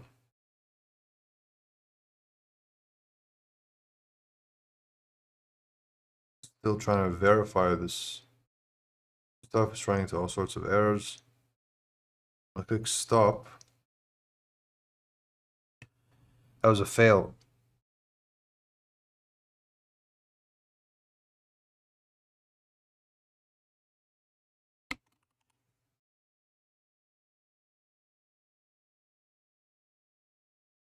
Why did it take so long?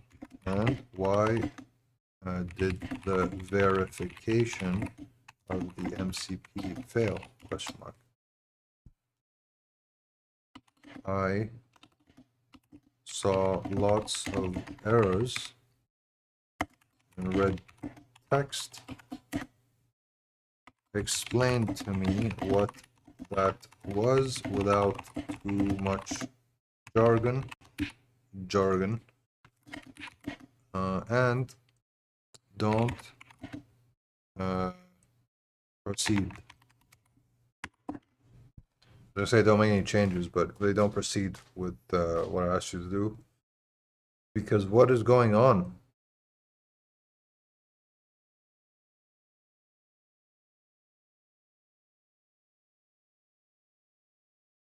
What is going on?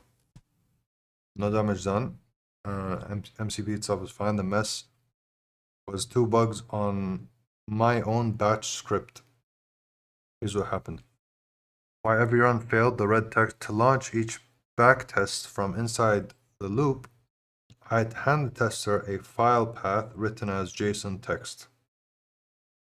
Okay, so this is important because this is definitely something that should be put in the skill. And that's format.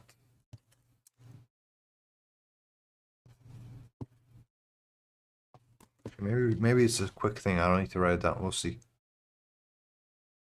So they have to be doubled just right. Twice over, I got the doubling wrong. By the time my text reached user had caps, user, okay.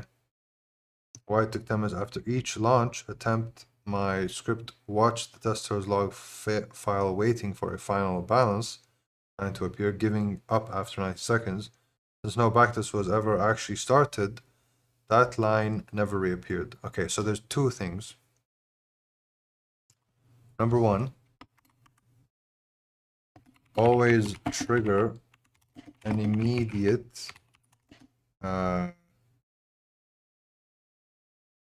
confirmation request so that you never need to wait 90 seconds. You'll know in just 10 seconds, auto trigger, whether or not the backtest request has failed. Okay, that's number 1. Number 2, use the correct format, and I'm going to put in brackets, which is clearly not JSON, and then I'm going to say always. Now, because I don't actually know exactly what those problems are, I'm going to say I'm going to ask this.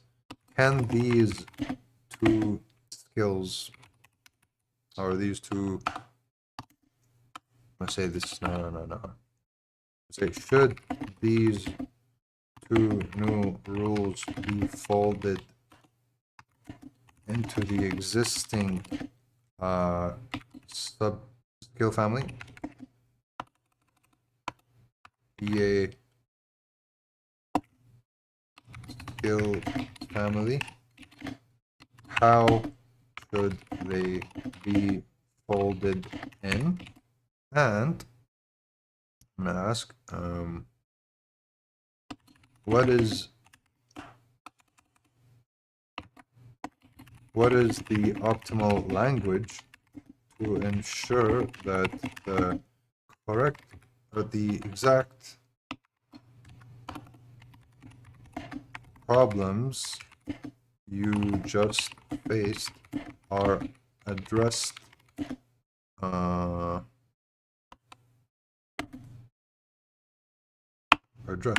addressed. Yeah, that's pretty much it. I'm gonna also put in little brackets.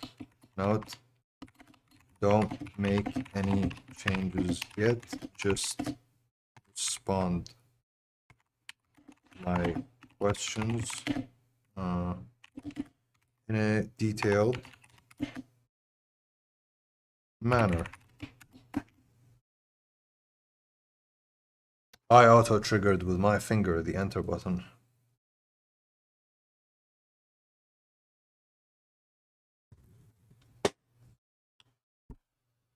Automate it all.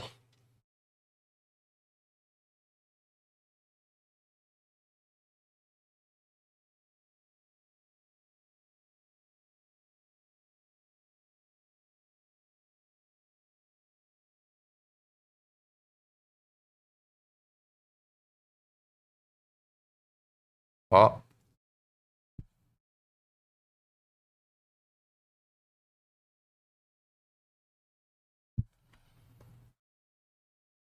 alright, saying yes. Both belong in the AA skill. Not any subskill and not in my... Here's the full reasoning. Should they be folded in? Yes, at family level.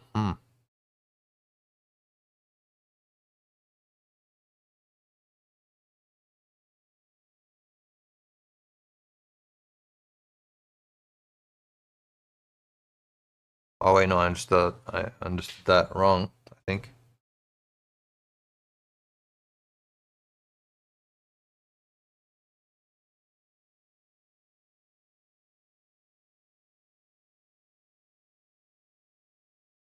$10 start check. That's a pretty self-explanatory, simple one. One honest correction first, then the rule. The format the MCP wants is JSON. That part was right. What was clearly not correct was hand assembling JSON inside shell quoting.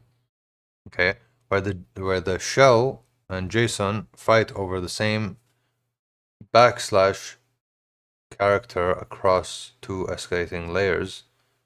I feel like that's just a syntax error. I think that's what that is saying.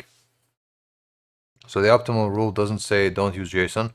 That would misdiagnose the scar and invite a worse workaround. It says JSON is never composed by string gluing in a shell. It must come out of serializer or a file. Definitely some sort of something to do with syntax. These are the syntax associated words.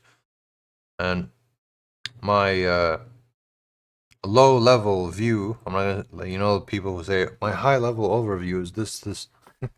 My low level view is it has a lot to do with syntax, and so I'm just gonna accept that and move forward. Why this exact language works? 3 properties matching the file, existing house style. It names the mechanism, not just the prohibition. Okay. Each one get. Yeah, I'm pretty sure this is fine. This is good. I read it just now with a lot of detailed scrutiny. I've gone over it completely. I understand it comprehensively. I understand it 100%. And that's why I'm just gonna click the tab button. That's the only reason why I'm gonna click the tab button and go with what it says over here. You see this? Go ahead, fold them in, then run the batch. It's exactly what I was gonna say. I just said it first because that's the whole point. It says things first. That's why they made it. That was my idea.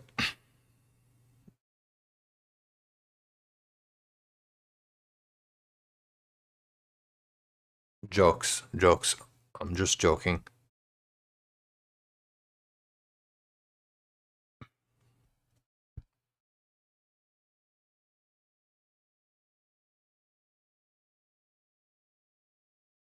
I fold the two rules into the family skill first.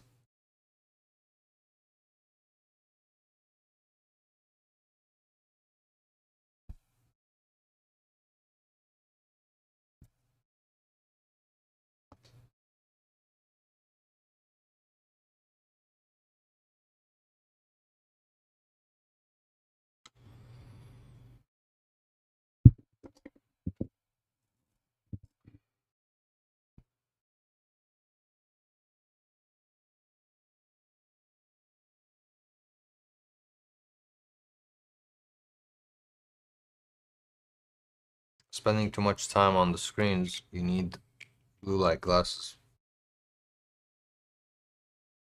Especially at night. It really does make a difference. I used to spend like a solid 8 hours looking at the screens. And then by the end of it, only my left eye, started to like hurt. And where it hurts is over here. Like this right here, like this section starts to hurt. No twitching, just like numbness. I don't even know how to describe it. It's weird, but it's definitely the fact that you're focusing on something that's right in front of you, okay, for so long. I don't even think that it's the light primarily, but it does factor in. And the way to kind of fix that is to look at something far away and relax your eyes every once in a while. So that's the first thing that kind of made the pain go away. The second thing is the blue light glasses. I just got these ones, but I had other ones. I'll show you.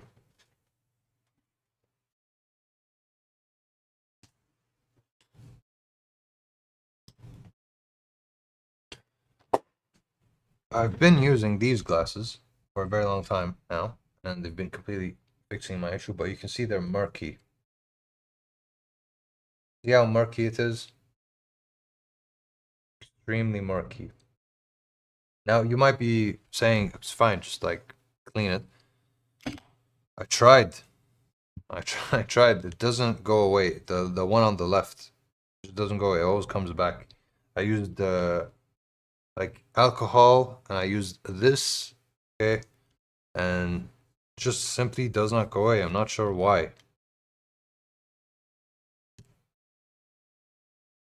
It always ends up getting foggy again. And it's like scratched up. But yeah, probably my bad.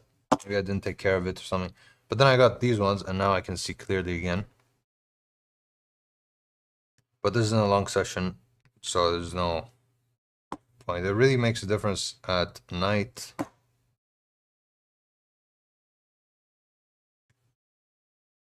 When you're up late at night. Alright, we're back. This just finished. Just now, as you can see here. It says just now.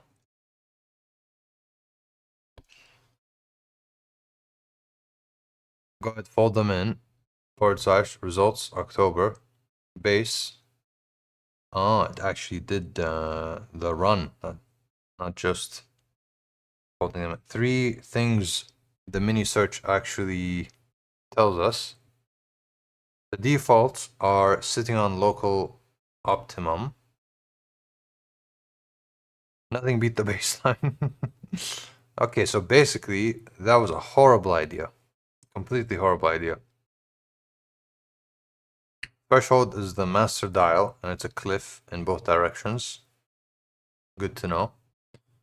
The risk-to-reward ratio and multiplier scrambles barely matter. All right, I'm not going to do any of this new entry thing. I'm going to try a completely different approach, which is instead of having currently the stop losses are completely dependent on where you put the take profit.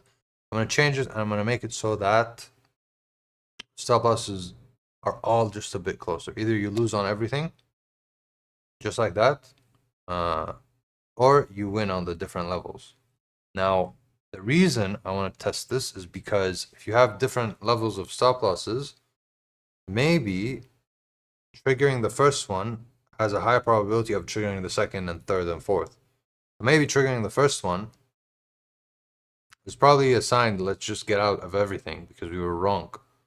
And that's why I want to try that, and we'll see if it enhances the EA. But first we need to reverse all this stuff. So I'm going to go ahead and see if we can finally use that duplicate skill properly and test it out. Okay. Now we know for sure that this new entry logic is bad. I'm gonna just say it's bad. Remove it completely. Remove it entirely and reset. Do this by simply copying V or we're on V4, right? Copying V3 and making that V4 again. Basically, as if we didn't make any changes still. All right. While that happens, go to the toilet. Be right back.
All right.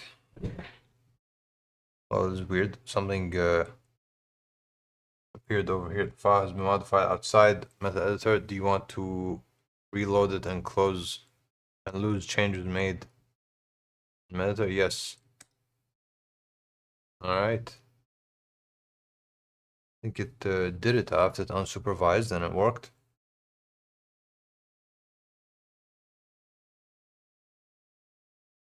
All right, cool. Pristine copy done. Cool.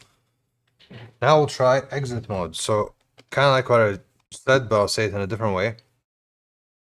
I'm just gonna, because there's four profit targets, and so the entry happens, and then each target sets the distance for the stop loss.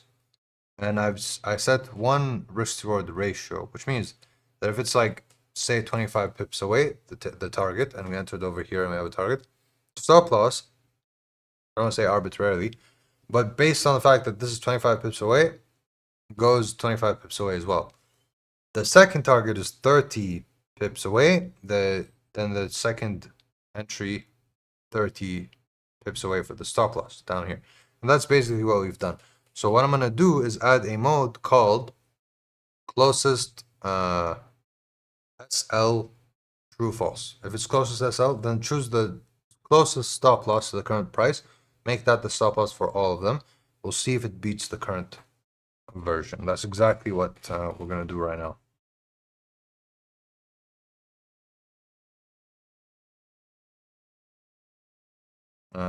Great. Now, let's try this. Add a parameter called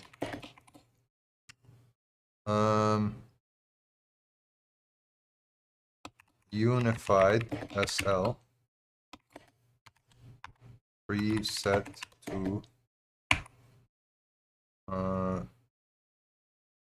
to true,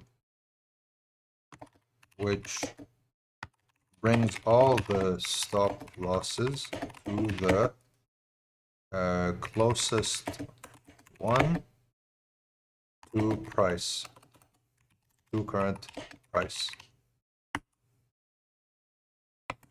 This fundamentally alters the RRR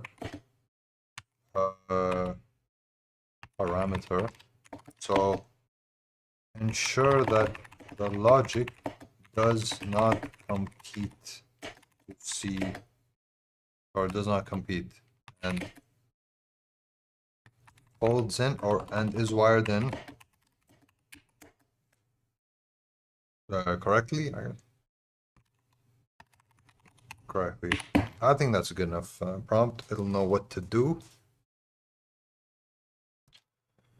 Yeah, this one could actually beat it. We'll see.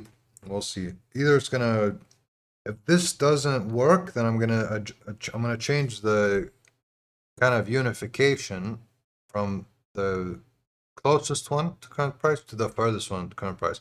Compare those outcomes and see which one wins. And it's definitely gonna change the outcome somehow, because you're actually changing the risk to reward ratio.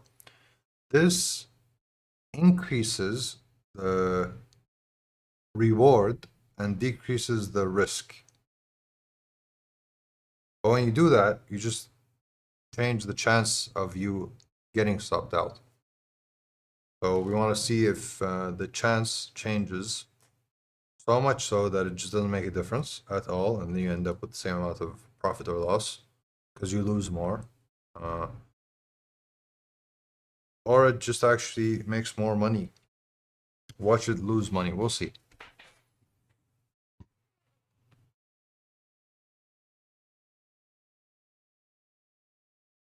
We've got some motion. +8. That's how much motion we got. +33. 33. Okay, that's piece. The readback stamps, init log.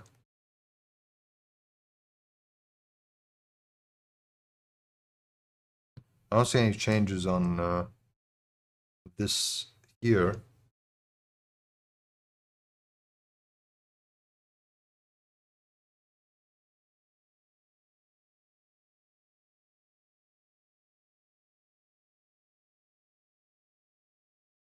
Well, it says it gave me run this A/B test over the 2-year window. Let's do that. Let's see if we can see the test run here.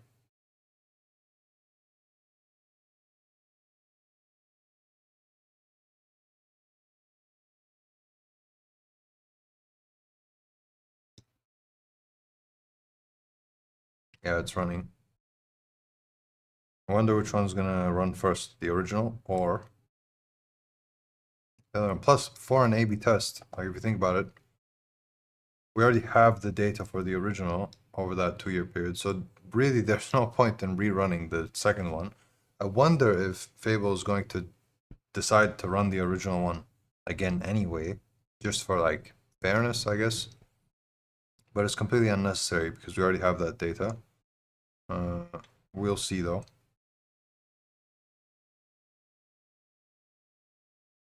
Okay, this is looking good, but I still don't know if it's the original or the new experimental one.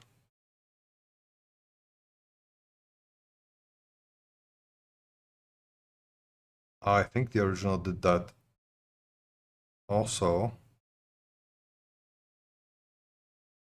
Oh, I think that's the experimental one. 113. No, it's the original. Let's see. Reunified. One for the full dispatch verify. I just see a bunch of stuff. This is the period. Okay, I see a bunch of stuff. Full dispatch, cool. I mean, just give me the results. Tell me if this time we actually have something promising. Hi, new viewer.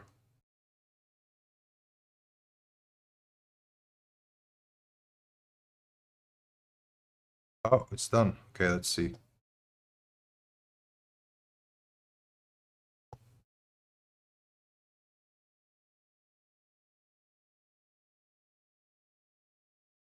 That's better. That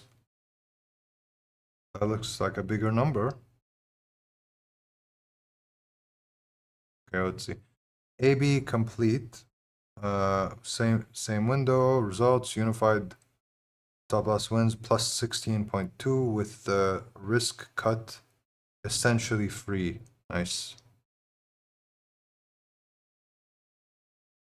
Final balance 1114 is the original one. The unified 1130. So that's what I meant by plus 16. All 10 baskets fired at the same timestamp with the same entries. Nice little refinement of the edge. The one basket that did not, or the one basket that did take some damage is number 9. Is exactly where the unified stop earned its keep. Huh? Alright, now is the true like situation where the walk forward can finally come in handy. So now I'm gonna do this walk forward test, our version of the walk forward test, which has overlapping data over this 2-year period. And I'm gonna try something a little different as well, where I'm gonna say run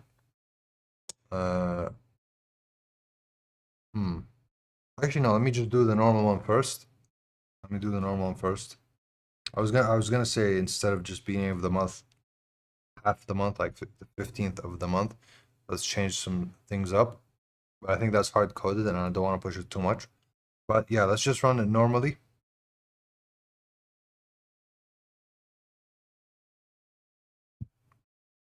Great.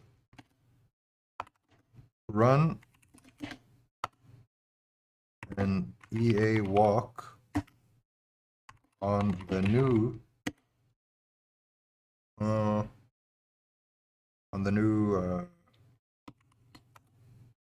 one. Just like that. Run an EA walk on the new one. I don't have to explain what the EA walk. I only have to say like present the data using the visual. I don't have to do anything.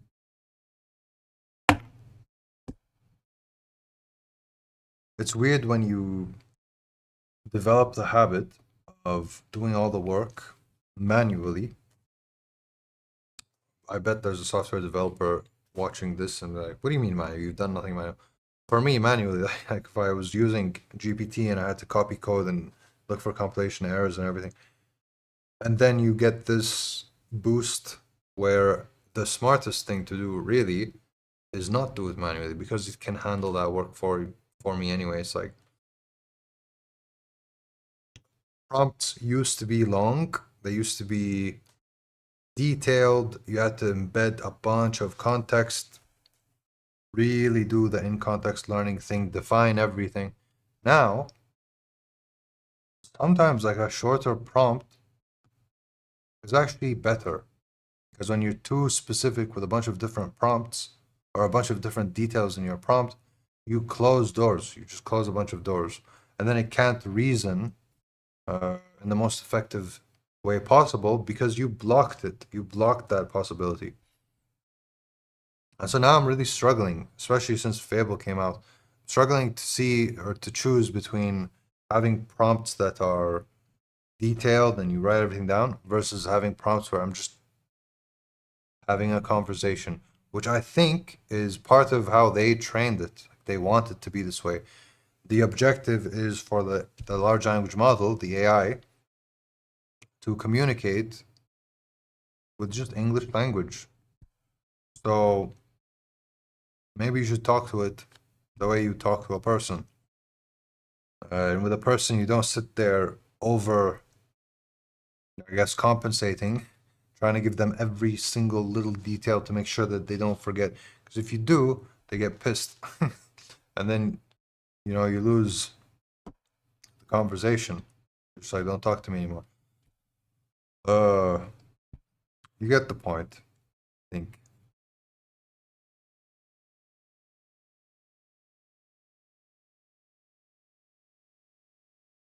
Okay, false. The tester's likely still winding down the probe optimization, waiting for the agent to settle, then retrying once. All right, that one skill probably came in handy, which is the one where it re-verifies, like it checks again, like did something go wrong?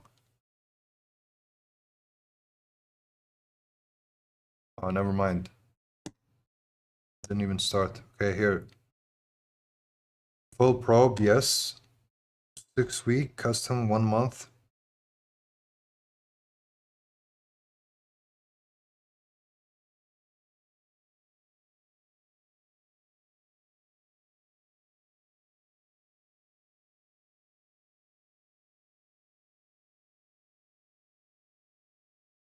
Yeah, I'm thinking we'll go with the 6 week.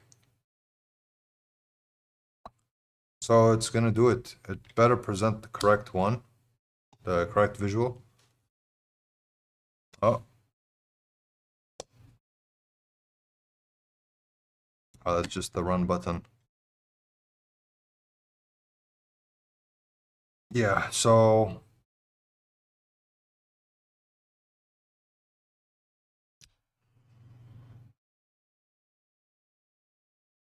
yeah, we'll see these results, and then I think I'll end the stream. It's getting dark already.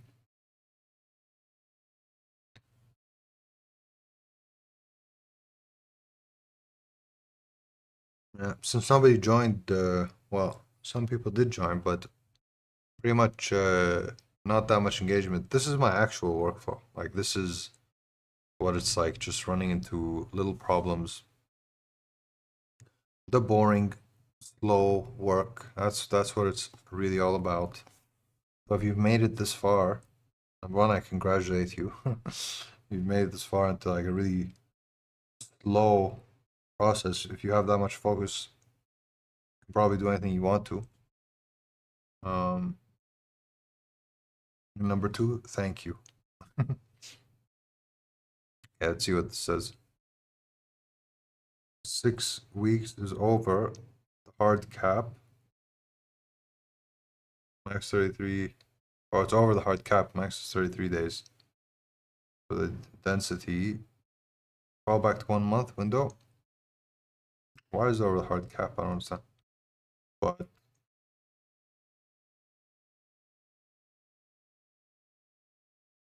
Okay, well, fine. We'll go over. We'll do the 1 month.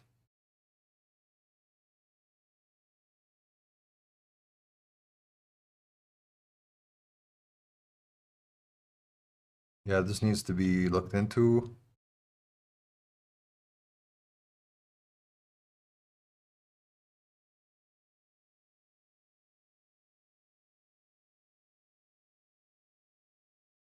Kind of back to what I was saying earlier about prompting and how that's changed.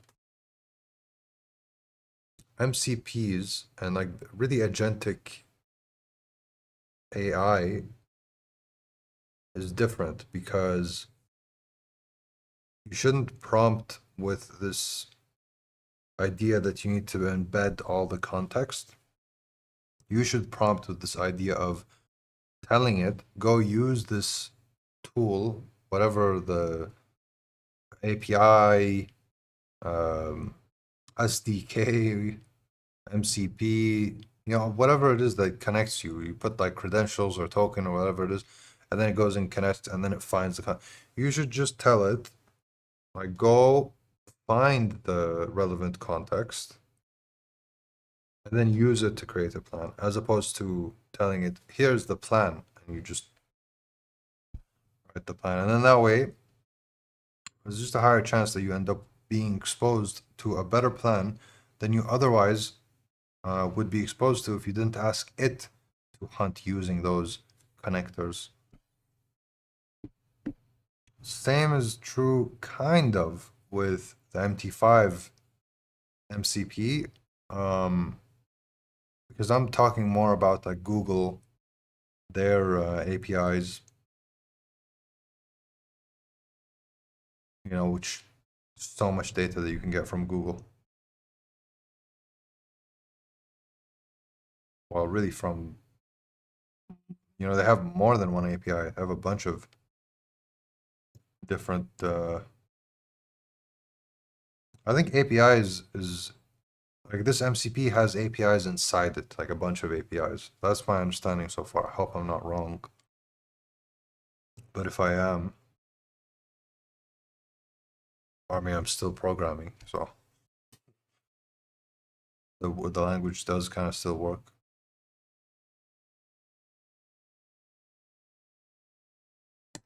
All right, so I should run a bunch of these tests, like one by one, just like trigger a test, and hopefully it ends up on the profitable side every single time.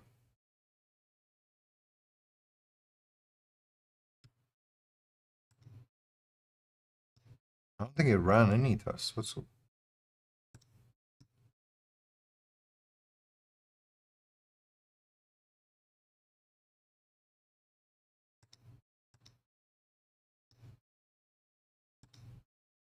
Still nothing yet? What is going on? Watch slicer drain 96 jobs. Remote dispatch. Chart apply template. Watch slicer drain.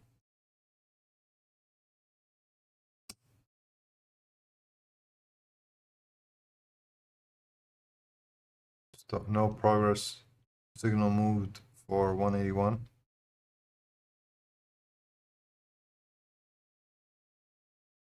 Not gonna lie, this could be maybe one of those moments where we overcomplicated things and it would just be better without using all the cores. Because look, the amount of time that it just took just now to make it so that we end up using these cores, many cores. Probably if you just used one core and you just went ahead and did test number 1, test number 2, test number 3, test number 4, so on, you would have finished. So yeah, it's one of those situations where you just created a bigger problem. Could be, maybe, we'll see. Either way, it's important to admit when you're wrong.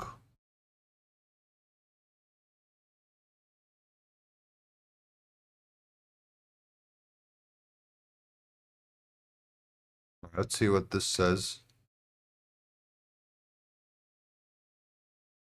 Running a command.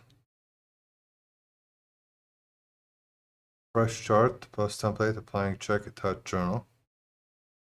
Okay, did it actually do it? Did it actually fresh charts? I don't see any fresh charts.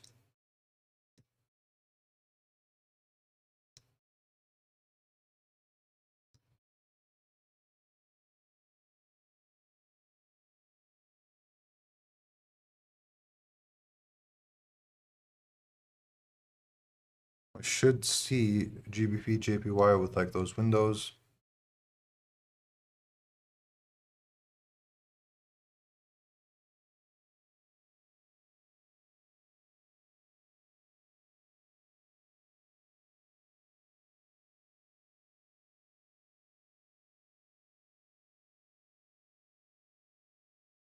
Nothing.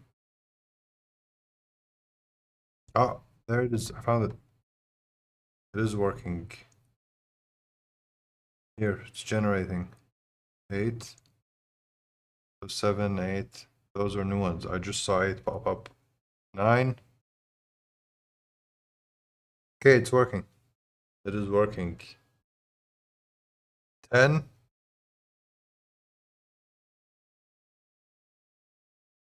Come on, 11. 11.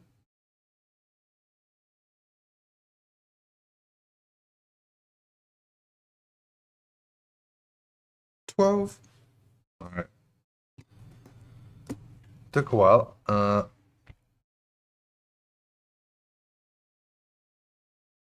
it worked. It worked. And now,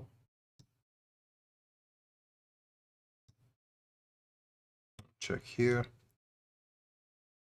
Still not a complete dud, simply because if I was running, like let's say a 10-year period, and I'm running tests that are say 2 years long, I want to have that overlap walk period thing going, then having 16 cores would really make a huge difference.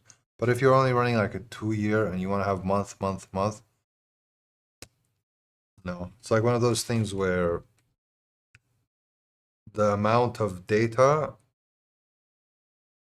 depending on how much that, not data, the amount of time period is what determines whether or not it actually speeds up the process or not.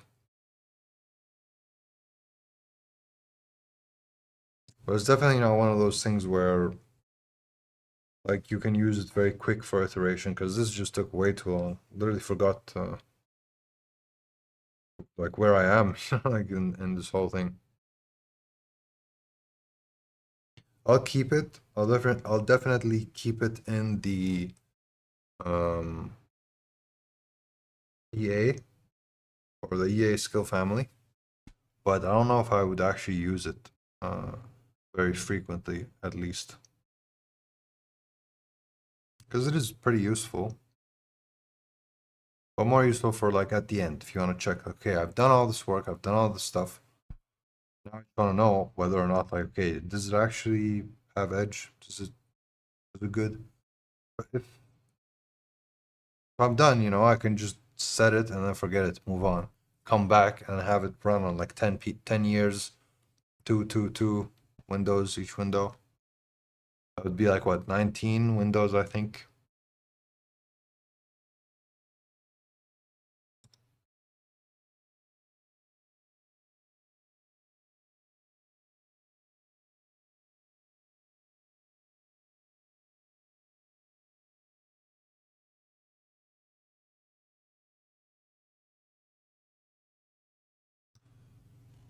Nobody's interested in EAs.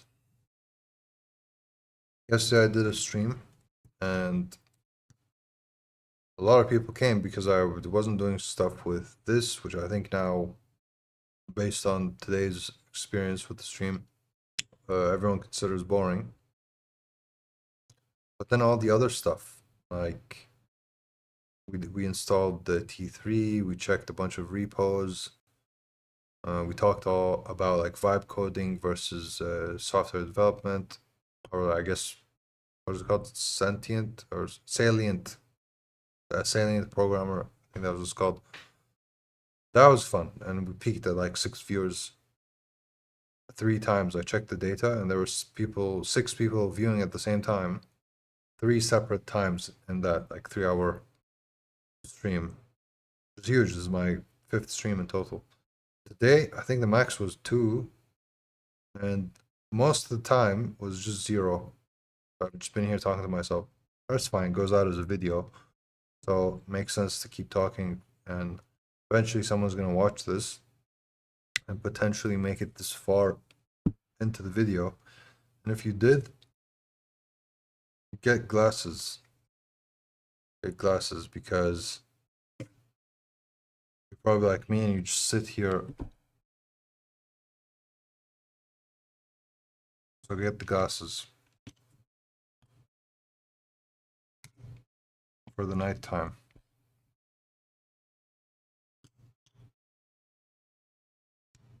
This also, I feel like doesn't change my face that much. This one I feel like really changes my face. Another thing, and this is probably not true, but I feel like with this one, like this is arced, like this, you know? You know those glasses, like the old lady glasses that go like this? I feel like this one looks like that. I know it doesn't, that's why I said this is probably not true. But sometimes I see it and I think that. This one, on the other hand, like, is much bigger. What do you call it? Like the lens, much bigger, like the size of it. I don't know if it shows, but it is. It's like taller. And so, tell me you're done. So it's nicer. Same as my skin color, also, or closer to my skin color. So it doesn't look like I have too much stuff going on, even though it's bigger.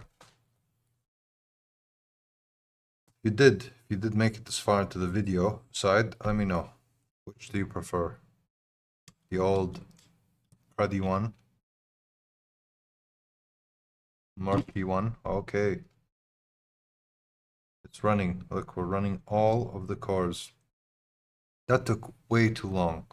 That took way too long. Honestly,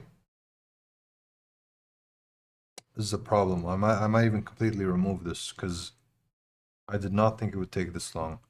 And what really matters is how much tokens it took to do that.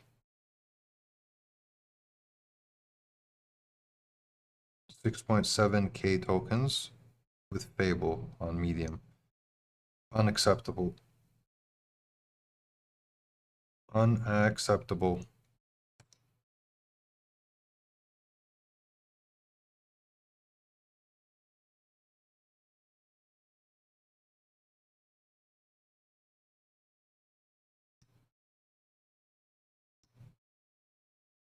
It's useful data. It's not that useful.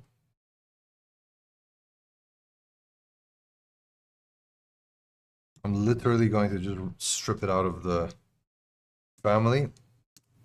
But first, I'm gonna properly inspect to see if like it's not something that can very quickly be fixed. I don't think it can, just because I got MT5. You know, obviously it's a place where you have real money involved, so there needs to be security, and so they make it slow. The protocols need a lot of verifications and stuff, and so pulling stuff with MCP is a kind of a difficult process, and getting all this little stuff lined up is a problematic thing. That's what I think is going on, and that's why I think that the slicing, it says the slicer, what it means by that is choosing the appropriate windows, doing this loophole thing, or kind of circumventing what's possible, and then using more than one core, means that you have to put a bunch of data in, load it onto MT5, and then run the test just so that you can get what you want to get. And that's what's taking so much time, I think. And that's just a very, there's a word for it, like a very messy process with so many variables that many things can go wrong. So worth it? No. Failure. I'm gonna call it a failure, even though it's working.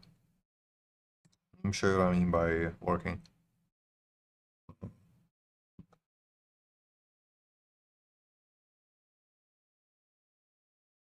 So it's using all those cores, and you can see that they are in the play thing. And since they're independent, I'll show you the percentages. You can get away with that. You can use all cores.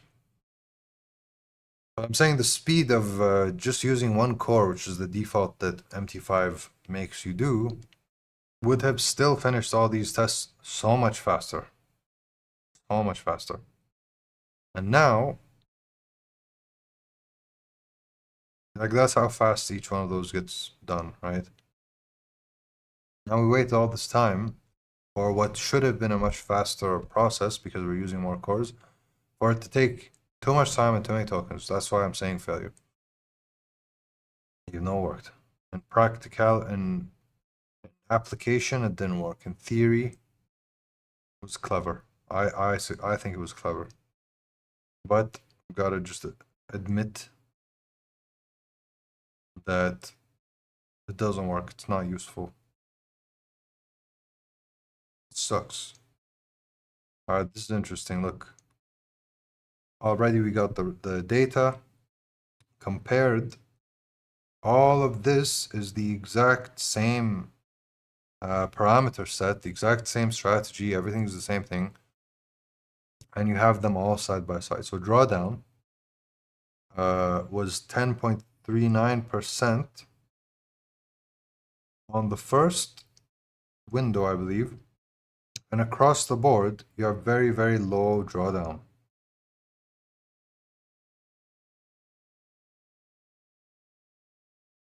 Look, first off, this is important. It's all profitable. All profitable. No, wait, is it?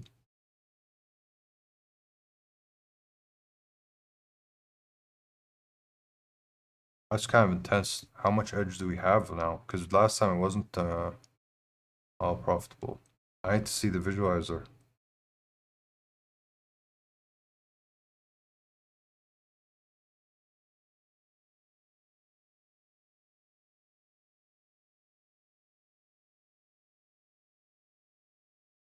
Recovery factor, you got a bunch of different colors here. I don't know if that's good or bad, but Sharp ratio got some double-digit Sharp ratio values.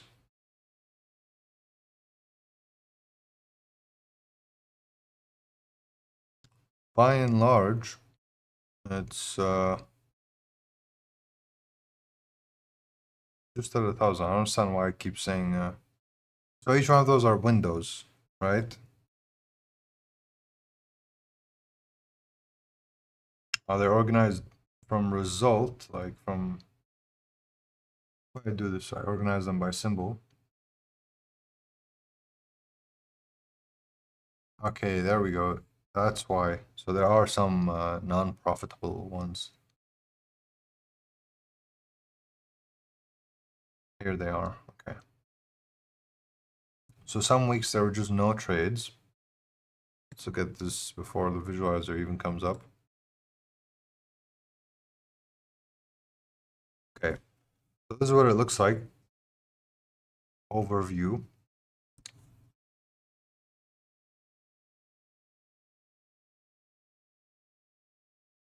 Now we'll just go over in order because this is number 1. So you can see here 1, 2, 3, 4, all those windows extending all the way down to window 48. I will check their profits. So first was minus 51, then 130, then it's minus 40. So some red. And then you got some blue. Much more blue, and then zeros. Blue, zeros. Some red and some blue. Bunch of red. Like this was a bad, must have been outside of the, this is the out of sample data right here. And then you got some more red and blue going on.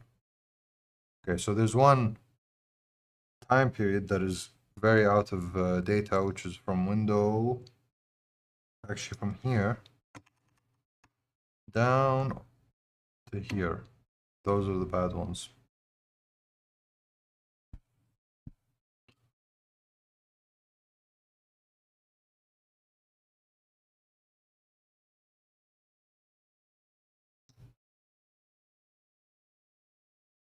What I want to see is the drawdown for the period that were the most profitable. And this is at 130. That's where the drawdown was yellow. That's how much it was. 10% drawdown. That's pretty high. Or 130 out of about 1,000. Like 10% is basically about 100 when it comes to 1,000. But it says, oh wait, this is the entire thing, I think. 1261.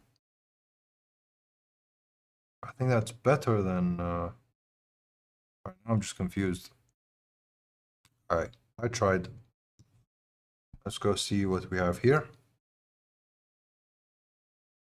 So I do have a sense of what's going on now because I looked at the numbers, and I'll explain what I think is going on. I think it's successful, like it's profitable. I think it's not very consequential, but it is like a little bit of a sharpening of the edge. You can call it that. I think it is a good mode that I should commit to this strategy. Whether it's used or not, probably will depend on the currency pair. This is highly optimized or highly designed, you could say it was designed for GBP JPY because that is the most reverting one. And one thing I do want to do is use Fibonacci retracement somehow mechanically, not just like parameter, choose a parameter that's part of the number. Because this adaptive moving average concept, the whole thing came from the Fiboscalar EA that I made before, which the way that it works is you take a moving average, this adaptive moving average, and then you use it as an anchor to choose the different Fibonacci levels. When it gets crossed, then it triggers entries, and then when it hits that moving average, you exit. And it works. Literally works a lot. It fools you into thinking you have edge because of how much it works. It's like a martingale strategy that works so well that it takes so long for it to blow up that you think you have edge, but no, it still blows up. The tail risk is catastrophic. The risk of ruin, like martingale. And so it's just not smart. So I want to take that same principle and then not have it be martingale style. And that's why I have a lot of confidence, by the way, that this will work and we'll get somewhere where this becomes something deployable, worth putting real money in. Okay, I think it's creating the visualization. It's just taking a really long time to do so. What is going on?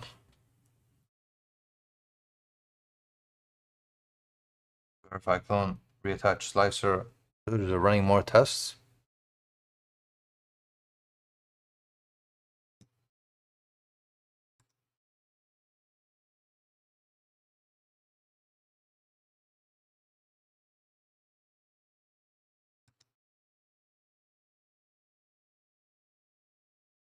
Hmm.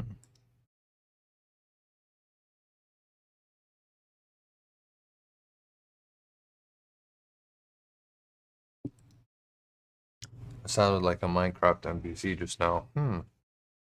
Ah. Okay. All 96 slices done. House detached. Step 6, both gates.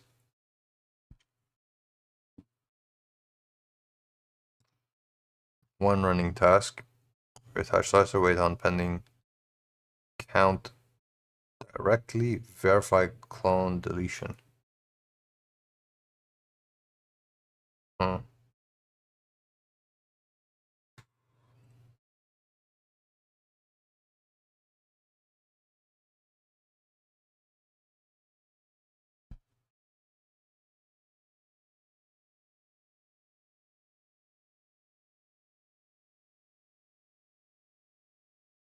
So now it's deleting because of the skill sets that we've set up, where it goes and now it deletes all of the old or all of the new charts that it created. So this is important. I can't close it early. I'll show you what I mean. So yeah, it did adjust this. And so basically, this is good. This is good proof that that skill worked. This W01 needs to get deleted. But it's the last one that needs to get deleted, I think.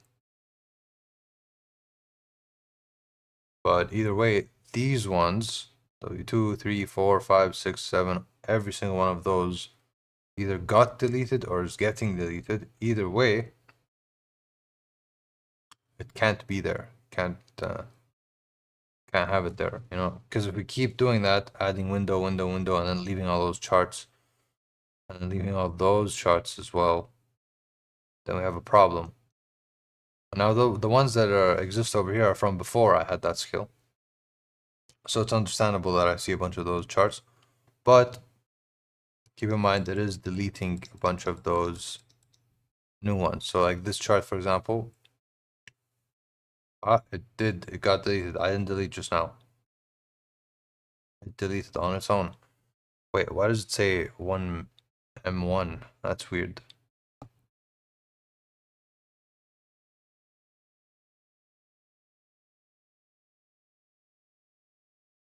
See, I feel like it's taking really long to do simple things. I don't know if that's just like a limitation with the way that the MCP works. I deleted just now. Deleted another one of those charts. That's why it's taking so long. It's every single one of these charts takes a while for it to get deleted. I don't think there's new there's bulk actions. And I think that part of the fact that part of the reason is the fact that we're in the beta version of this MCP. Like this isn't fully refined. So we just sit here waiting for every single one of them to get deleted. If you're watching via video, you can just skip.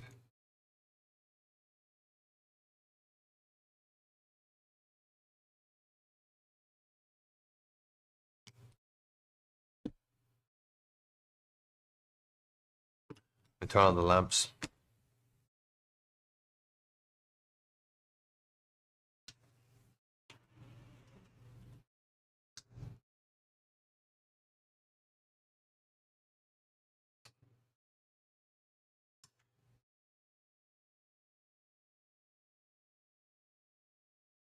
Nighttime already.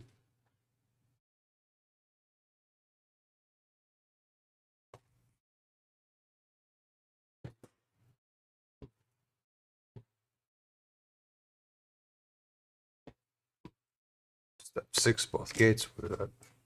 Okay. Very nice. Very nice. uh,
Oh my god, finally. We see it. We can finally see it. Okay.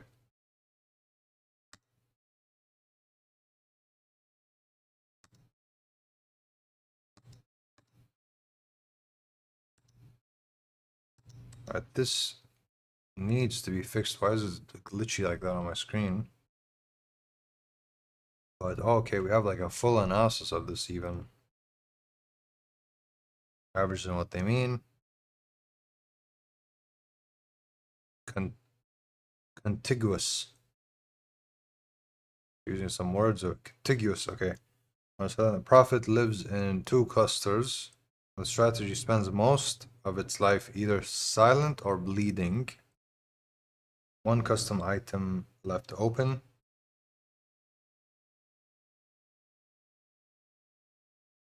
What's up? Not much. Not much. This is kind of working. Assalamu alaikum. Wa alaikum salam.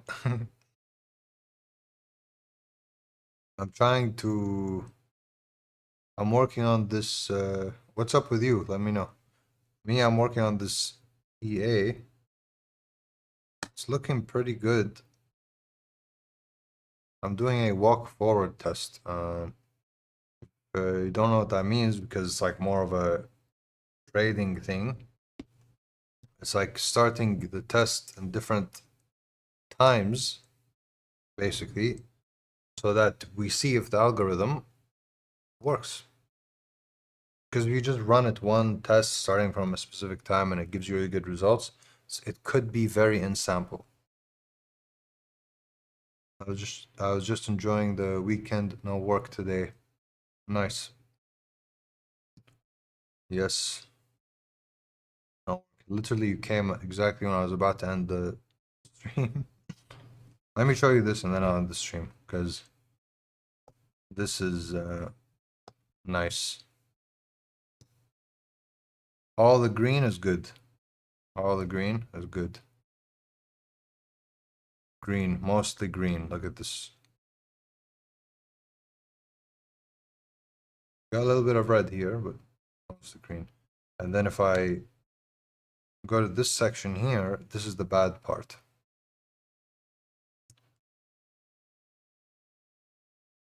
And it shows you your worst performance.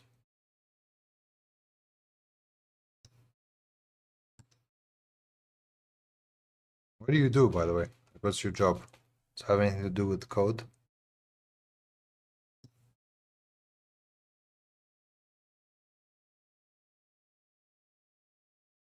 Let me check this.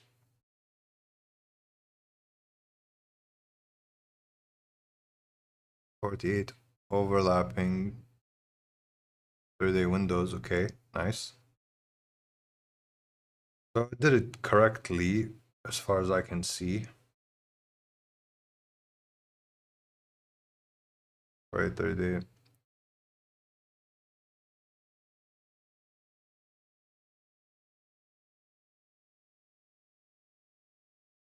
Averages and what they mean. Net per window. I no full-time job, but yeah, freelance projects. So nice. Same. No full-time job.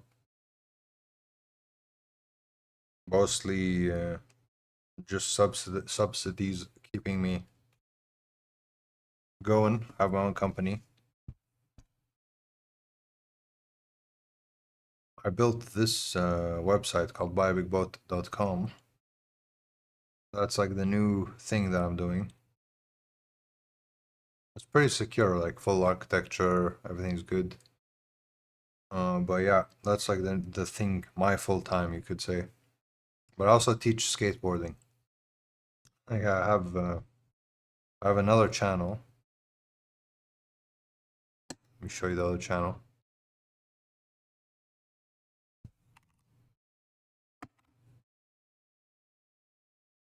There's the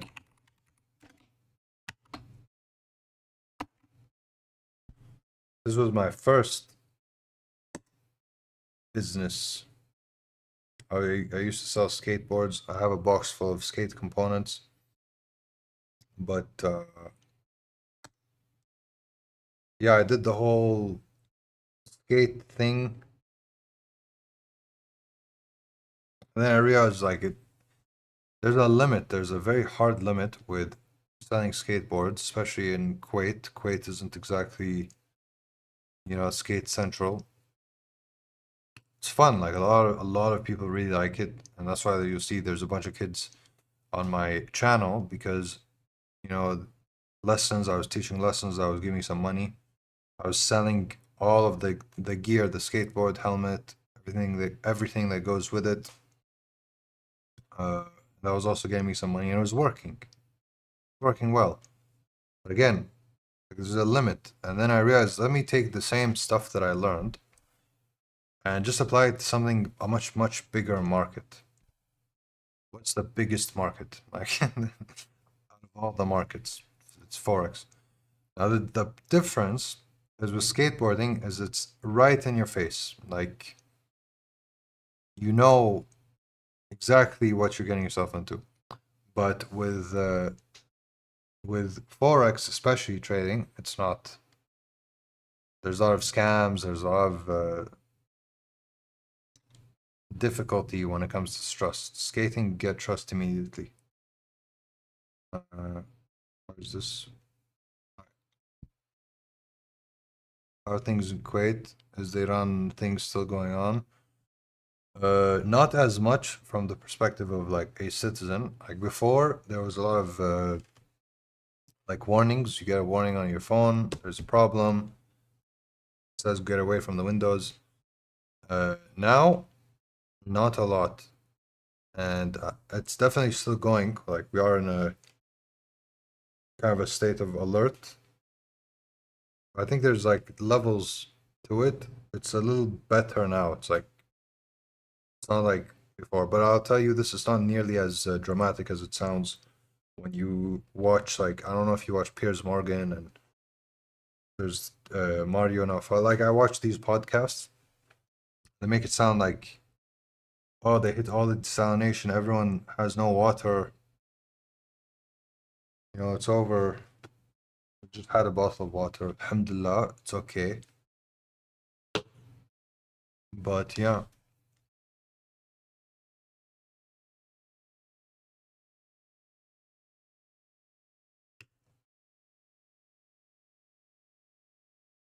thank you for asking. Um, Net per window calibration. Yeah, I know. Yeah, the media makes it crazy. Anyway, it is late. I've been talking for a long time. My voice is gone. Pakistan. Oh, there's like a pact right now in Malaysia.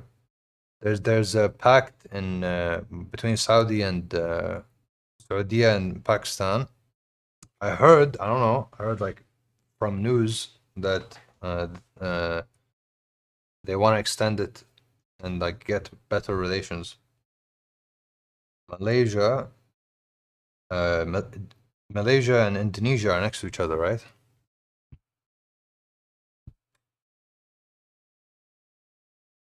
Yeah, trio pack. Yeah.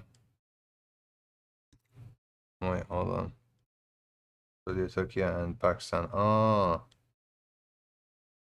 I think Turkey is strong also, right?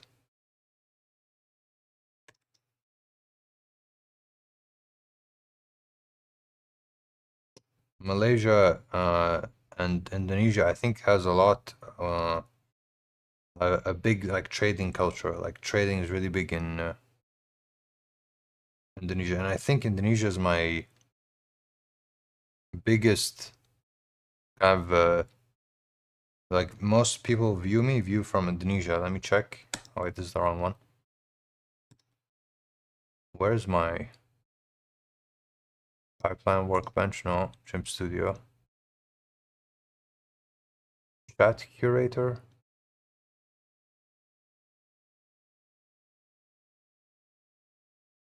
Wait, it was this one, the video curator. Check this out. This is the stats. I have a globe and it'll show me which country.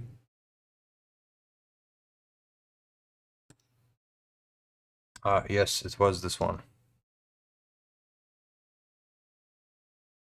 Okay, first is Indonesia and Malaysia next to each other.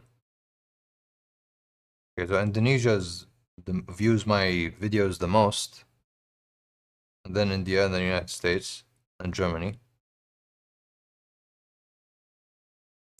And you see a big spike in the views because I started streaming recently. Not huge numbers, you know, like I'm going up by like tens. First, where is Indonesia? This is Indonesia.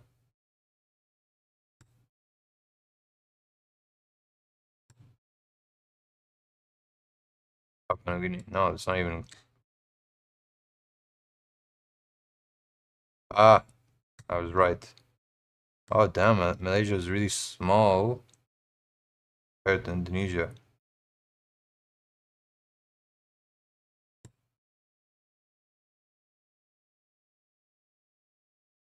Interesting.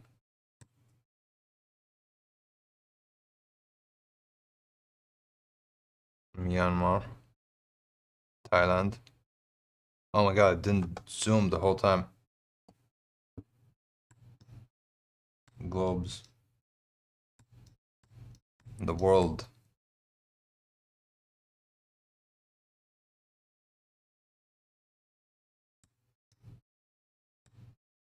I have like a transcript app that I built. Malaysia is really small also. Divided into west and east. Interesting.